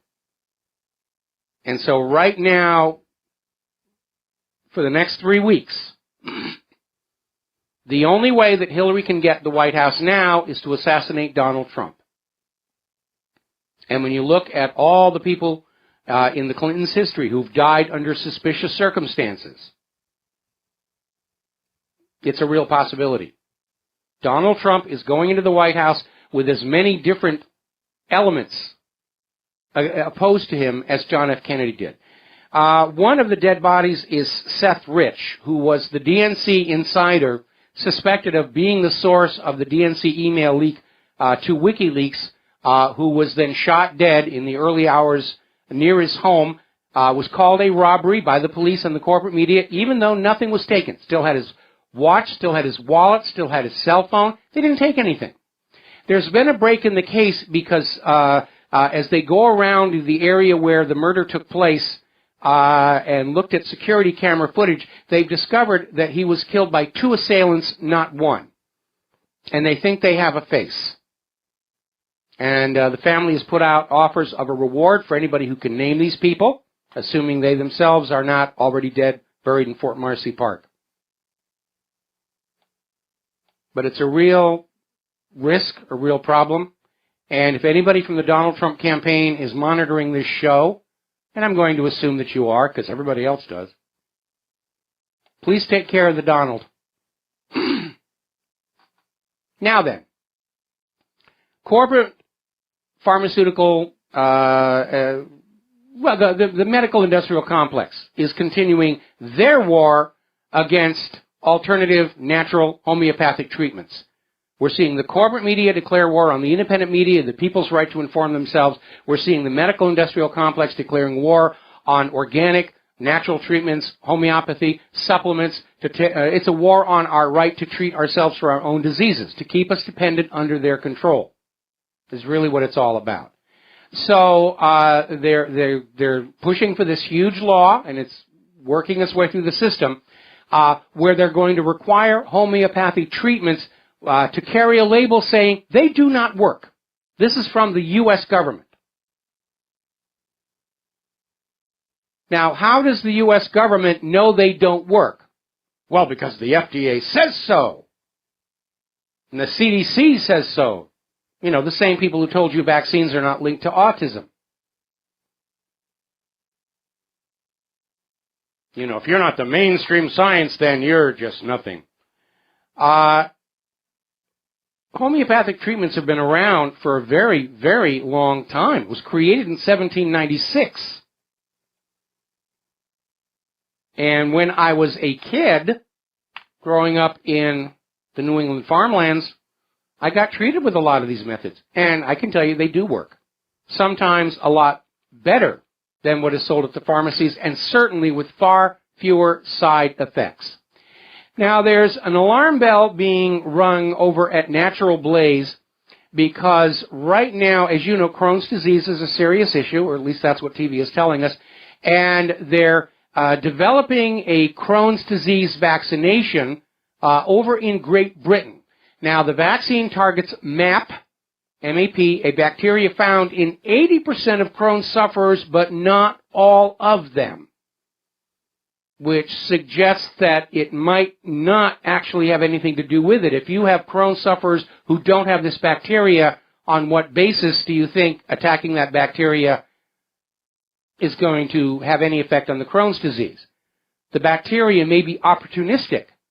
It may find itself better able to infect and propagate inside Crohn's sufferers, yet not be the cause of the disease.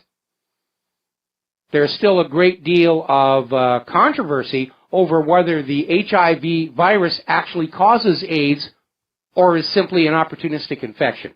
We're going to take a break here to do a shout-out to our on-air affiliates who are just now rejoining the network here. Our phone lines are open, 800-313-9443, 800-313-9443 if you'd care to call on in.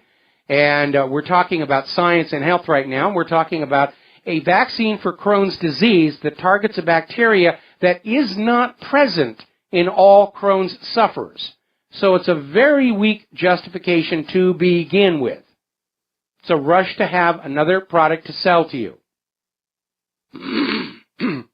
Now, as I was mentioning before we went to our acknowledgement of the on-air affiliates, there's still a very strong debate going on over whether the HIV virus is the actual cause of AIDS. You need to remember, back when this was all becoming an issue, there was this fight between Dr. Robert Gallo here in the United States and the Pasteur Institute in France over who was going to first discover the cause of AIDS so that they could patent it and have the exploitation economically. And a lot of people are thinking they may have jumped the gun and declared HIV to be the cause of AIDS, which is why no AIDS cures have been coming along. A lot of treatments for AIDS, a lot of treatments for the symptoms, that's where the big money is. Nobody wants to actually cure a disease because then you go away and they don't get more money from you.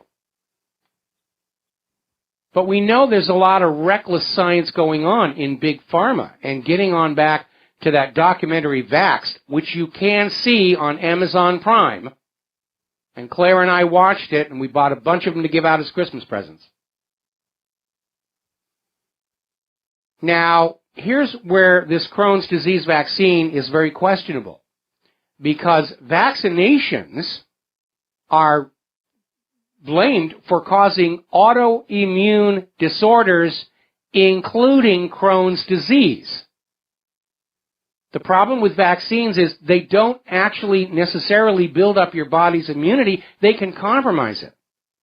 And Crohn's disease is a disease that you get from a compromised immune system. So they're coming up with a vaccine that can cause Crohn's disease to vaccinate you against Crohn's disease. You can see why maybe a lot of people are scratching their head on this one.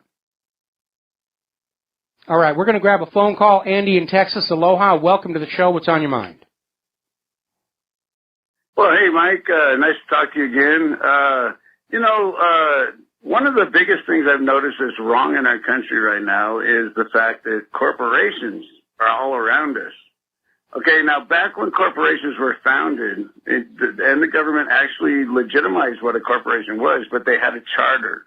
They had to state what their project was, and then they would pay for a corporation and have that amount of time to do it, and then they had to dissolve the corporation. And from what I understand, the Rockefellers bribed somebody in New Jersey, and that person took it to court and stuff, and then these briberies kept going on, and now we have all these corporations in which we are now looking at are running our government through their financial means and stuff.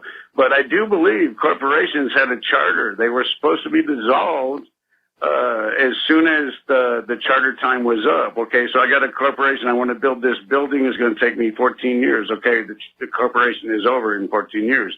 You have to go and folly for another one, if you will. What do you Yeah, say to no, that, you're absolutely right. Corporations originally had charters with time limits on it. The charters that were granted to the first and second banks of the United States had 20-year expirations on them. The charter granted for the third bank of the United States of America, the Federal Reserve, had a longer time period, but it did have an expiration date.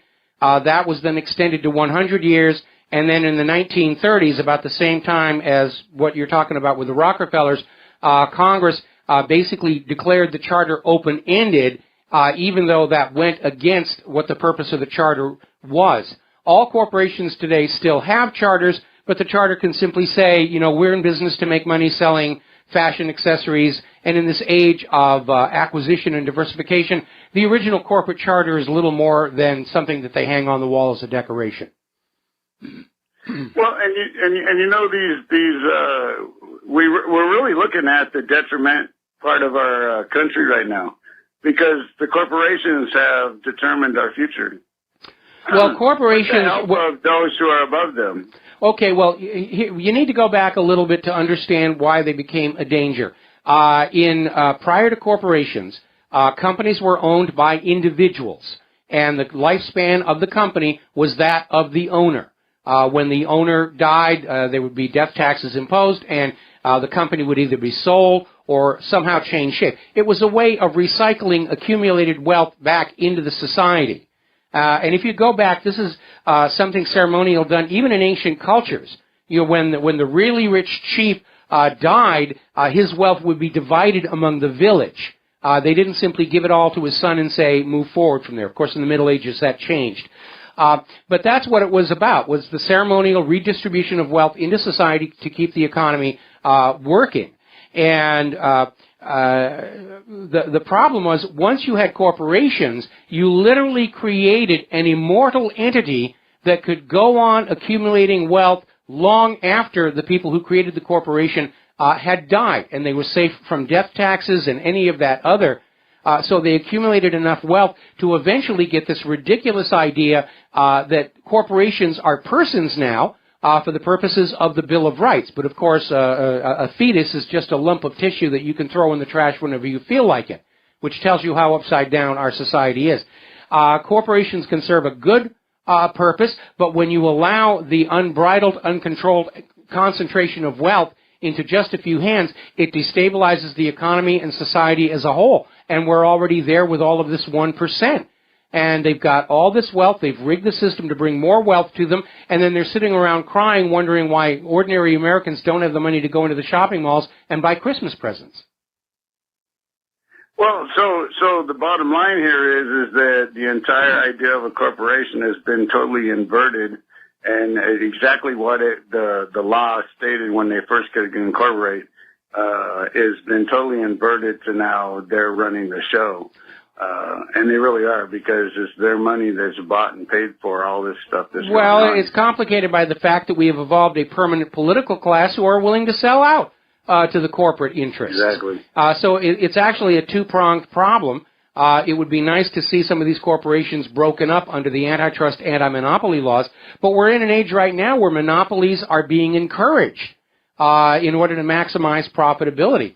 And it's all come about because we have a central federal government that would sell their own mother for $1.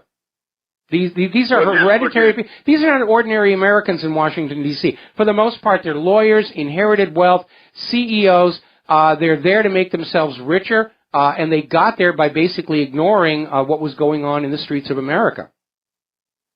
Exactly, man. Just look at AT&T. That's a perfect example. They just bought DirecTV. They sublet all of their cell phone towers and stuff to places like Cricket, which I'm calling on, which is sad.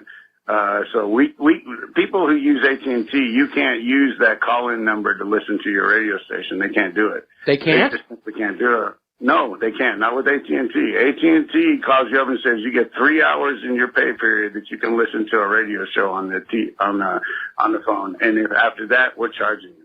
I got a $300 bill for listening to you guys on a radio. Ouch. Well, phone. You know, maybe. And I have unlimited phone too. So that's so. Well, and there's commercials out there that actually say leave AT&T alone. If AT&T don't use this number. And I didn't know Cricket was backed by AT&T, but they also backed several other people. And so, we're in a situation here, but you know, Andy, can I back up? Andy, I want to back up. Up here. Back up. You're on Cricket, which is sublet by AT&T. Your plan is for unlimited talk, and yet when you call our radio show on the phone number, not the data line, on the phone number, they're still charging you past 3 hours? Oh yeah, no. I can get 3 hours in an entire month. That's all they allow is 3 hours to listen to you guys. That's one show. So I can listen to one of your shows on that radio station with AT&T. And I didn't know this. I thought it was Cricket. I thought Cricket had their own lines, but then I later found out that AT&T backs up Cricket, and we use a lot of their stuff. But there are radio shows out there that have commercials that specifically say, here's a number for you if you want to listen to this, but by the way, don't use AT&T. But they didn't say it was going to rip you off and charge you extra money for it. They just said don't use AT&T because they were listening in. So that was their kind of way of subtly saying don't use AT&T. And I didn't know until I got a $300 bill from listening to you guys on the radio. I listened to a lot of shows on the radio. Okay, can I clarify? You say listen on the radio as opposed to calling the Listen Live line. Okay. No, I listen to you. I use my data right now. to listen to you guys. Okay, well that may be different. Calling the radio line, though, cost me $300 if I go over 3 hours. Okay, well obviously you've got a data cap. You may have unlimited talk, but that's not the same thing as your data cap. You really do have to look at those plans very, very, very carefully. And just a number. Say again? It's just a phone number. I dial a phone number, and then boom, I clicked into Mike Rivero's radio. Okay, are you... when you say you dial my number, are you using the regular phone app and you're calling 605-562-5111? I'm not exactly sure right in front of me, but I have yours. I have Alex Jones's. I have RBN's phone number pretty much. Okay, I think you need to go to Cricket and sort this out with them because it's not making a lot of sense. But at this point, I would not at all be surprised to see an organized program of trying to limit access to the independent media by all of these corporations here. Andy, I'm going to have to let you go. That was the point. All right, thank you very much for the phone call. Talk to you people at Cricket. We're going to switch over to Kyle in Pennsylvania. Aloha, welcome to the show. What's on your mind? Hey, Mike. Going back to this fake news, alternative news stuff, this guy, Richard Spencer, who the Atlantic did a documentary on, yes, who says he's not a white nationalist. I'm telling you, this guy's bad news. And he said some things about sending some people back home. He is bad news. I would not phone to that honeypot at all if I was anybody. Well, again, we get the supporters of the George Soros New World Order, global government, blur everybody together, are out there screaming that if you are opposed to illegal immigrants, you're being racist. No, we're not. Illegal is not a race. We're talking about criminal behavior. Again, we almost lost this country to the illegal immigrant vote. It got really, really close. And we have votefraud.org and now truethevote.org are both out there saying there were millions of illegal immigrant votes cast for Hillary Clinton. That literally giving our country away that we built generation after generation to a bunch of illegal immigrants in exchange for that Oval Office. That's the crime Hillary Clinton was trying to perpetrate. Well, and that, remember Obama said about if you are a citizen, you are able to vote. And then he comes out and says, oh, no, I wasn't telling you illegal immigrants to vote. That's all semantics. Somebody who is in this country illegally, who probably doesn't, I don't want to be racist or anything, but who probably doesn't have a great command of the English language, hears what our president says, and immediately is going to think, if I go out and vote, I guess I'm a citizen. So I'm going to be out there voting. Well, it was a little more overt than that, where Obama came on out and said that any illegals who were voting, nothing was probably going to happen to you. The real question is, why did any of these people even get a voter registration form to begin with? Kyle, we got to take a break for commercials here. Thank you very much for the phone call, and we'll be right back. And aloha, America. Welcome back to the show here. And before we go back to the phones here, has anybody seen Brian Pagliano around anywhere. Remember, Hillary's IT guy got an immunity deal and still pled the fifth over her email server. Is he still alive, or do we need to put his face on a milk carton? That's what I want to know. All right, let's take some phone calls. Gary in Arkansas. Aloha, welcome to the show. What's on your mind? Good afternoon. I had a statement about corporations. I heard this, it's been a long time ago, but being in a corporation or being incorporated is a privilege. And one of the reasons for having that privilege was that the corporation had to be engaged in a business that benefited the public. And so if their endeavors were not for the benefit of the public, that incorporation was denied. Do you know anything about that? Well, I think that would make a lot of sense, but you can say something on your charter like we're in business to produce medicines to help sick people get better, and then you can turn it into one of these vaccine companies, and technically you're not in violation of your charter until somebody comes back and proves that you were engaged in some kind of fraud in terms of the product. So, but again, as an overview, this nation was set up where the people were supposed to be above every other level of society that included the government and the corporations and the banks themselves. And over time, of course, our society has become inverted where the money now rules all and corruption is rampant. I am really hoping Trump can do something to reverse it, but we could still be headed toward a Soviet Union-style collapse in the very near future.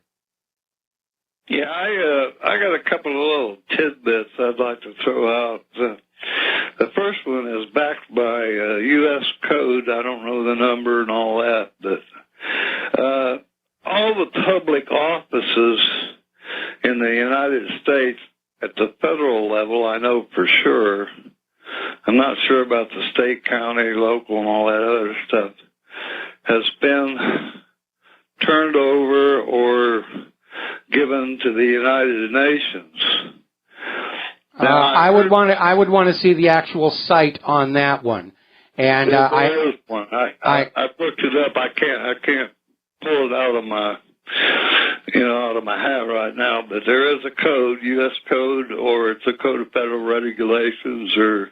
Well, I need to see that. Now I know that control over certain lands in the United States has been ceded to the United Nations, but I question this idea that federal government officers are somehow now pledged allegiance to the United Nations. Again, I'd want to see the actual U.S. code. Okay. It's gone beyond that by executive order. I heard this was within the last month. That not only now by the codes that the office has been turned over to the UN, but the officials themselves have been turned over to the UN. Well, I'd want to see some documentation on that. As far as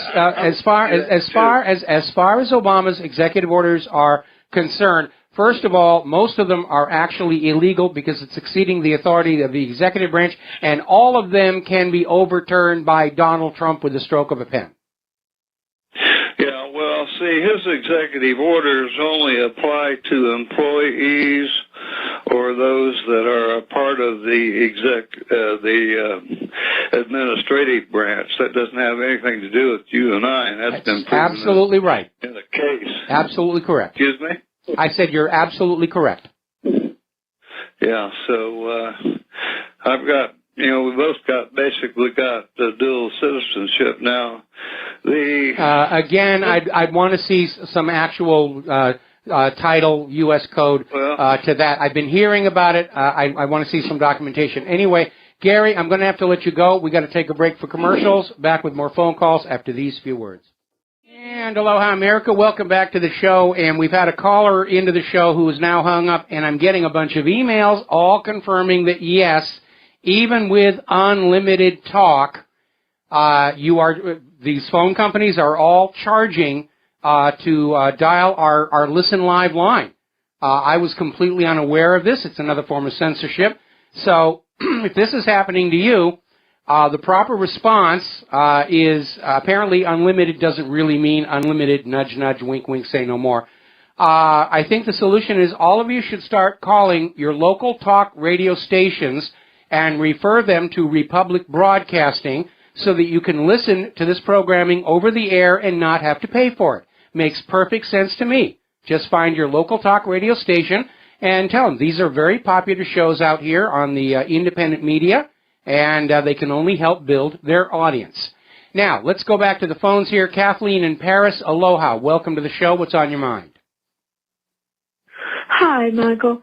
It's about the corporations. Because you're talking about corporations, I wanted to tell you about a lecture I heard of one. I heard the lecture. It was the history of the corporation. And this guy was telling that, even as far back as Rome, there was something like the corporation. But then in modern times, he told us that the founding fathers did not want the United States to have corporations. And they said, no, spank your hands, no. But little by little, they kept pestering, and the government finally said, okay, you can have a corporation. But there was a list of regulations. And that through the years, little by little, one by one, the regulations on corporations disappeared, and the last regulation on corporations was signed away by Bill Clinton. I'm not surprised at all. And he has since apologized for that, in fact. Well, Bill Clinton apologized for stealing Hawaii. It doesn't mean they gave it back. Right. I'm sorry, Bill Clinton's any apology is meaningless unless there is some kind of remedy or redress. And if they apologize, we did bad. I did a bad thing. We're going to leave things as they are right now, but it was bad, and I'm sorry. I'm really sorry. Yeah. And I find just the essence of a corporation to be fundamentally evil. Because I'm living here in Paris and I'm an English teacher, I've found that, in fact, in French, there's a word, corporation. But it's a false friend. It's not the same meaning at all. And when I compared the definitions of corporation in French, which is something like a union, and it doesn't really exist, but in English, it seems to be designed to protect the people in, the owners, the CEO, the people in the corporation from any financial responsibility. Yeah, and that's true here in the United States of America, and that's one of the reasons why people like to have corporations, because if your corporation goes goes bust, your own personal fortune is protected. Now, if you're running a proprietorship, like a store or something, and you go out of business, your creditors can attach your personal wealth to settle your debts, and corporate law is designed to prevent the corporate officers from going through that. Now, at the same time, though, if the creditors can prove criminal acts by the corporate officers, those protections are voided immediately. Wow. But how often does that happen? Well, it certainly happened in the case of Bernie Madoff. It was obvious he was committing a fraud, and so the corporate protections for his little Ponzi scheme didn't apply, which is why the creditors went after his own personal wealth. Mm-hmm. Okay? Well, anyway, we can thank Bill Clinton for the very last restriction on corporations being removed. Well, we can thank Bill Clinton for an awful lot of stuff here, none of which was good. But again, like banks, corporations can serve a useful purpose, but they do have to be controlled. And the proper role of our central government is to maintain the overview, the long view, what's best for the nation. and balance the necessities of the general population against the corporate interests, our country has gone completely over to fascism, where our government is perfectly aligned with corporate interests against the general population. And by the way, that's Benito Mussolini's definition of what fascism is really all about. And he's absolutely right, and that's where we are right now. Okay? Yeah. Thanks a lot, Michael. Merci. We'll let you go here. Thank you very much for the phone call. Now then, we're getting the early retail spending data from Black Weekend. Today is, of course, Cyber Monday, and they're hoping they're going to do better from that. But even taking into account the online shopping, shoppers spent less this year on Black Friday weekend than they did last year. There's been a lot of news stories about, oh, they're out there, they're buying like crazy, trying to goad you into getting on there and maxing out that plastic and buying stuff. But the reality, the numbers are not good. It's going to be another disastrous Christmas shopping season. Now, interesting little story. The Equality and Human Rights Commission, I think this is over in Europe, pardon me. Let me just take a quick look at this, because this just came through. And this is in Great Britain via Russia Today. The Equality and Human Rights Commission has reaffirmed that Christmas is not offensive to people of other faiths. In other words, go ahead and enjoy your Christmas, and anybody who's out there who's screaming they find it offensive, just tell them, fine, be offended. So it's a strike back at political correctness. And I grew up with Christmas. I love Christmas. I'm not religious. I like Santa Claus. I like making a big deal about it. All right, we're going to take a couple of stories here real quick before we go back to the phones here. The other day, Rosie O'Donnell came out with an observation asking if Barron Trump, Donald's son, has autism. And I commented at the time that this was not going to look good for Rosie O'Donnell, because if it's true, then Rosie O'Donnell comes across looking like mean-spirited picking on him. If it's not true, she looks like she's just trying to find another way to smear him, although why anybody would think the less of Donald Trump if Barron has autism is a mystery to me. Rosie O'Donnell has now clarified the situation, and what it is Rosie O'Donnell's own 3-year-old daughter just got diagnosed with high-functioning autism. And she's out there saying, I didn't mean any ill will, it's just I know what the symptoms are, and I was just asking. This is actually going to work out very well for us, because we now have these influential people, Rosie O'Donnell, Robert De Niro, possibly Donald Trump, who are aware there is something going on with autism in this country. And as I said before, if you have a subscription to Amazon Prime, you can find the documentary Vaxxed there. I think it's about a $5 rental. And it's worth it. It's worth every penny of it. Claire and I watched it. We bought a whole bunch of them. These are our Christmas present. Here, look at this. Now, the numbers in this documentary are staggering, and it shows us there is a problem. At the turn of the century, autism was virtually unknown. Nobody knew what it was. And by 1979, 1980, it was like 1 in 10,000 kids had autism. And now, all of a sudden today, it's 1 out of every 50 or 60. It's an exponential growth problem. At this rate, 50% of all children, mostly the males, are going to be born, are rather not born with, they're going to come down with autism. That means half the American population will not be able to do any work, and a significant portion of the remaining American workforce is going to be tied up in supportive care. Even if they go to the extreme of euthanizing children diagnosed with autism, we're still looking at a declining workforce until the reason for the autism is dealt with honestly and fairly. So again, Vaxxed, the documentary, you need to be looking at it.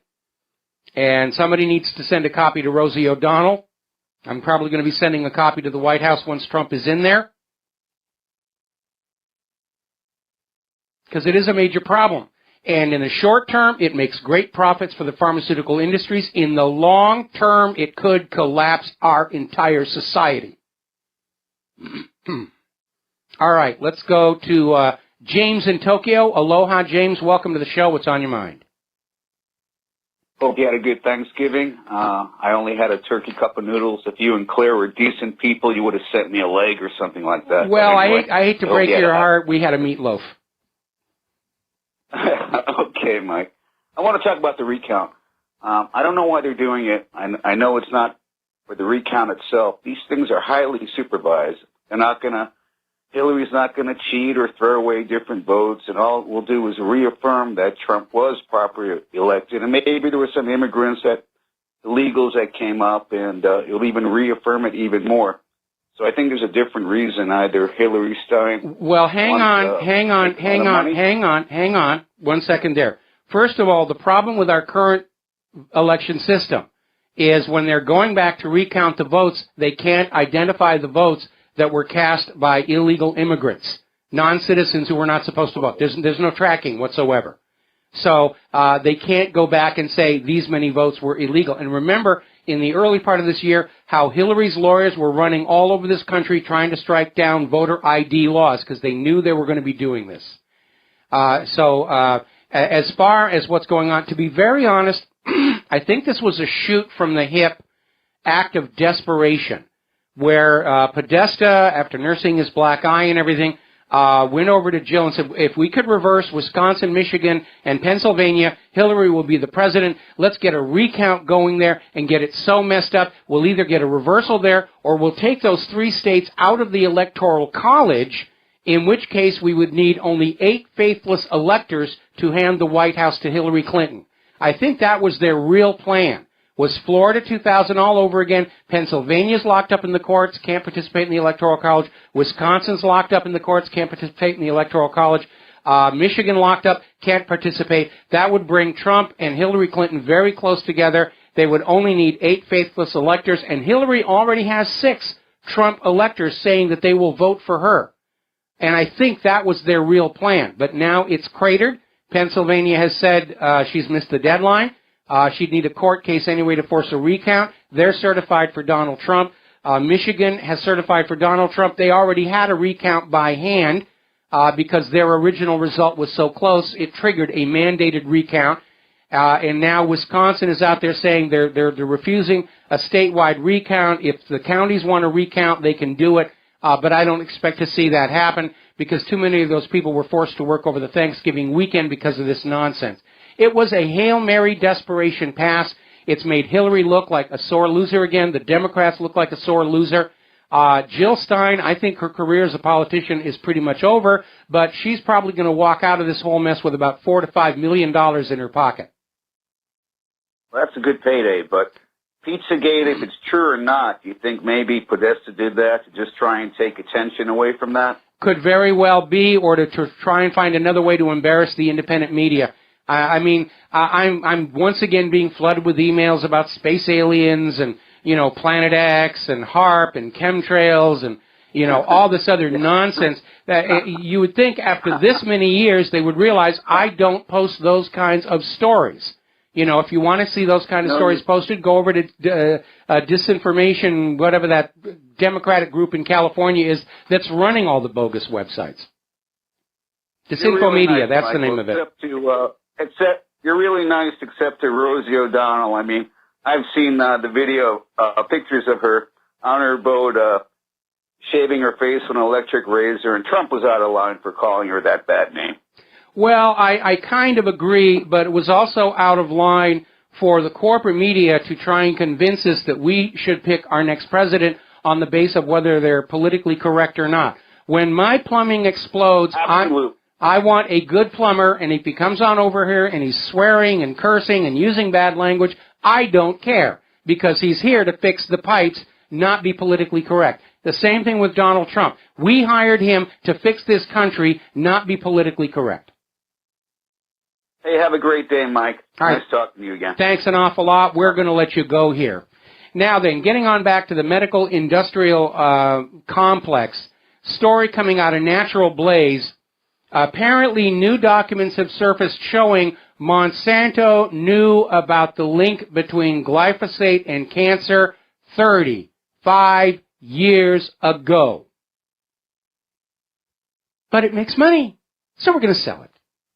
It's the cornerstone of our GMO Roundup Ready universe, so of course we're going to sell it.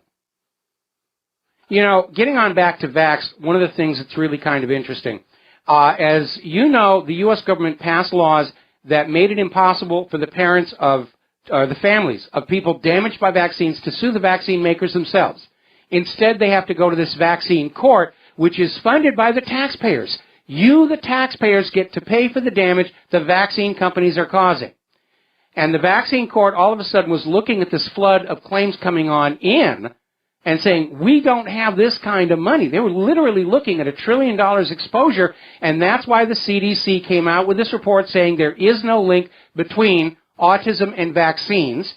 So the vaccine court could deny all these families of vaccine-damaged patients any kind of support or compensation. That was the mechanism there. Talk about ruthless, cold-blooded, heartless government policy. They're not going to fix the problem, and they're going to duck all the blame for it. And now, of course, we know that CDC report was completely bogus. They cherry-picked the data. You do have to see that documentary, Vaxxed. Knowing what it was all about, it was still a shock when Claire and I watched it. And they lay it out there with charts and graphs, and they make the case. I'm not surprised they put all this pressure on Robert De Niro to yank it from Tribeca and all these other festivals. They're terrified that you are going to see this thing. You have to see it, though. You have to see it. We'll be back with the last segment of our program after these few words. Aloha, America. Pardon me. Welcome back to our show here. And boy, the Hillaryites are not quitting. And I don't even know if Hillary's behind this, but remember, Hillary ran her campaign as a personality cult. And she brought in all of these fanatics, you know, the vagina vote. It's time for a woman president. And apparently Change.org has just launched a new petition,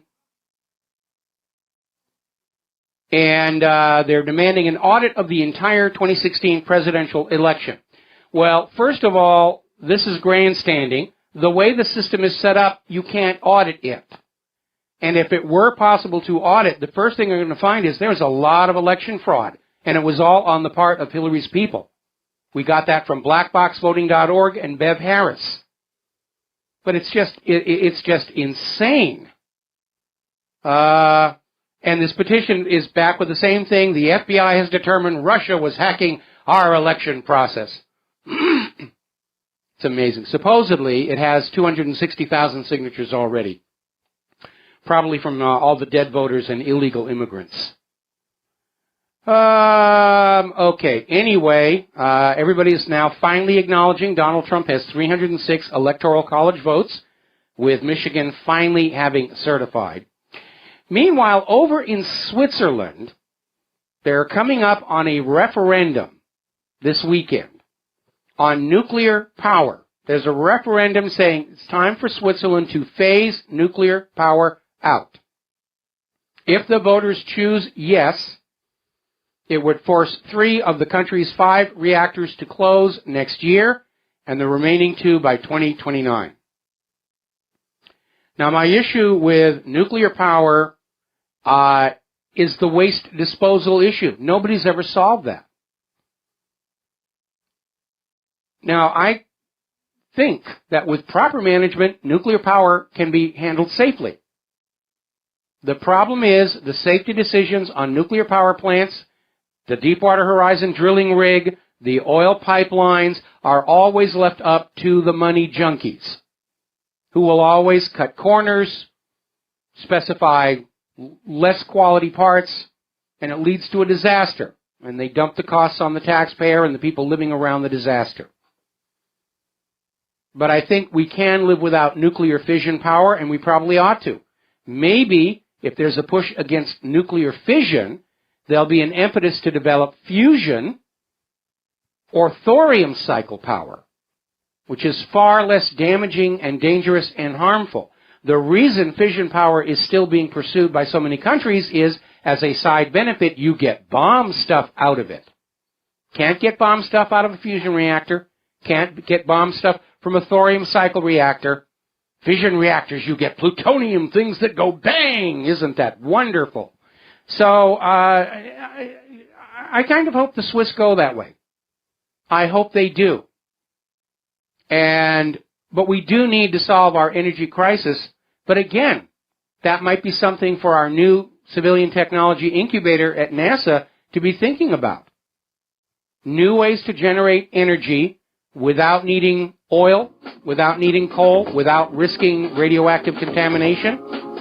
Anything's possible. It just takes the will to go out and do it. There's the music. Time for me to get on out of here and do Jim Goddard's show up there in Vancouver. We'll be back tomorrow here on the Republic Broadcasting Network. So until then, please remember you are all part of the independent media. Take what you learn here, share it with everyone that you know. We'll be back tomorrow. Aloha, America.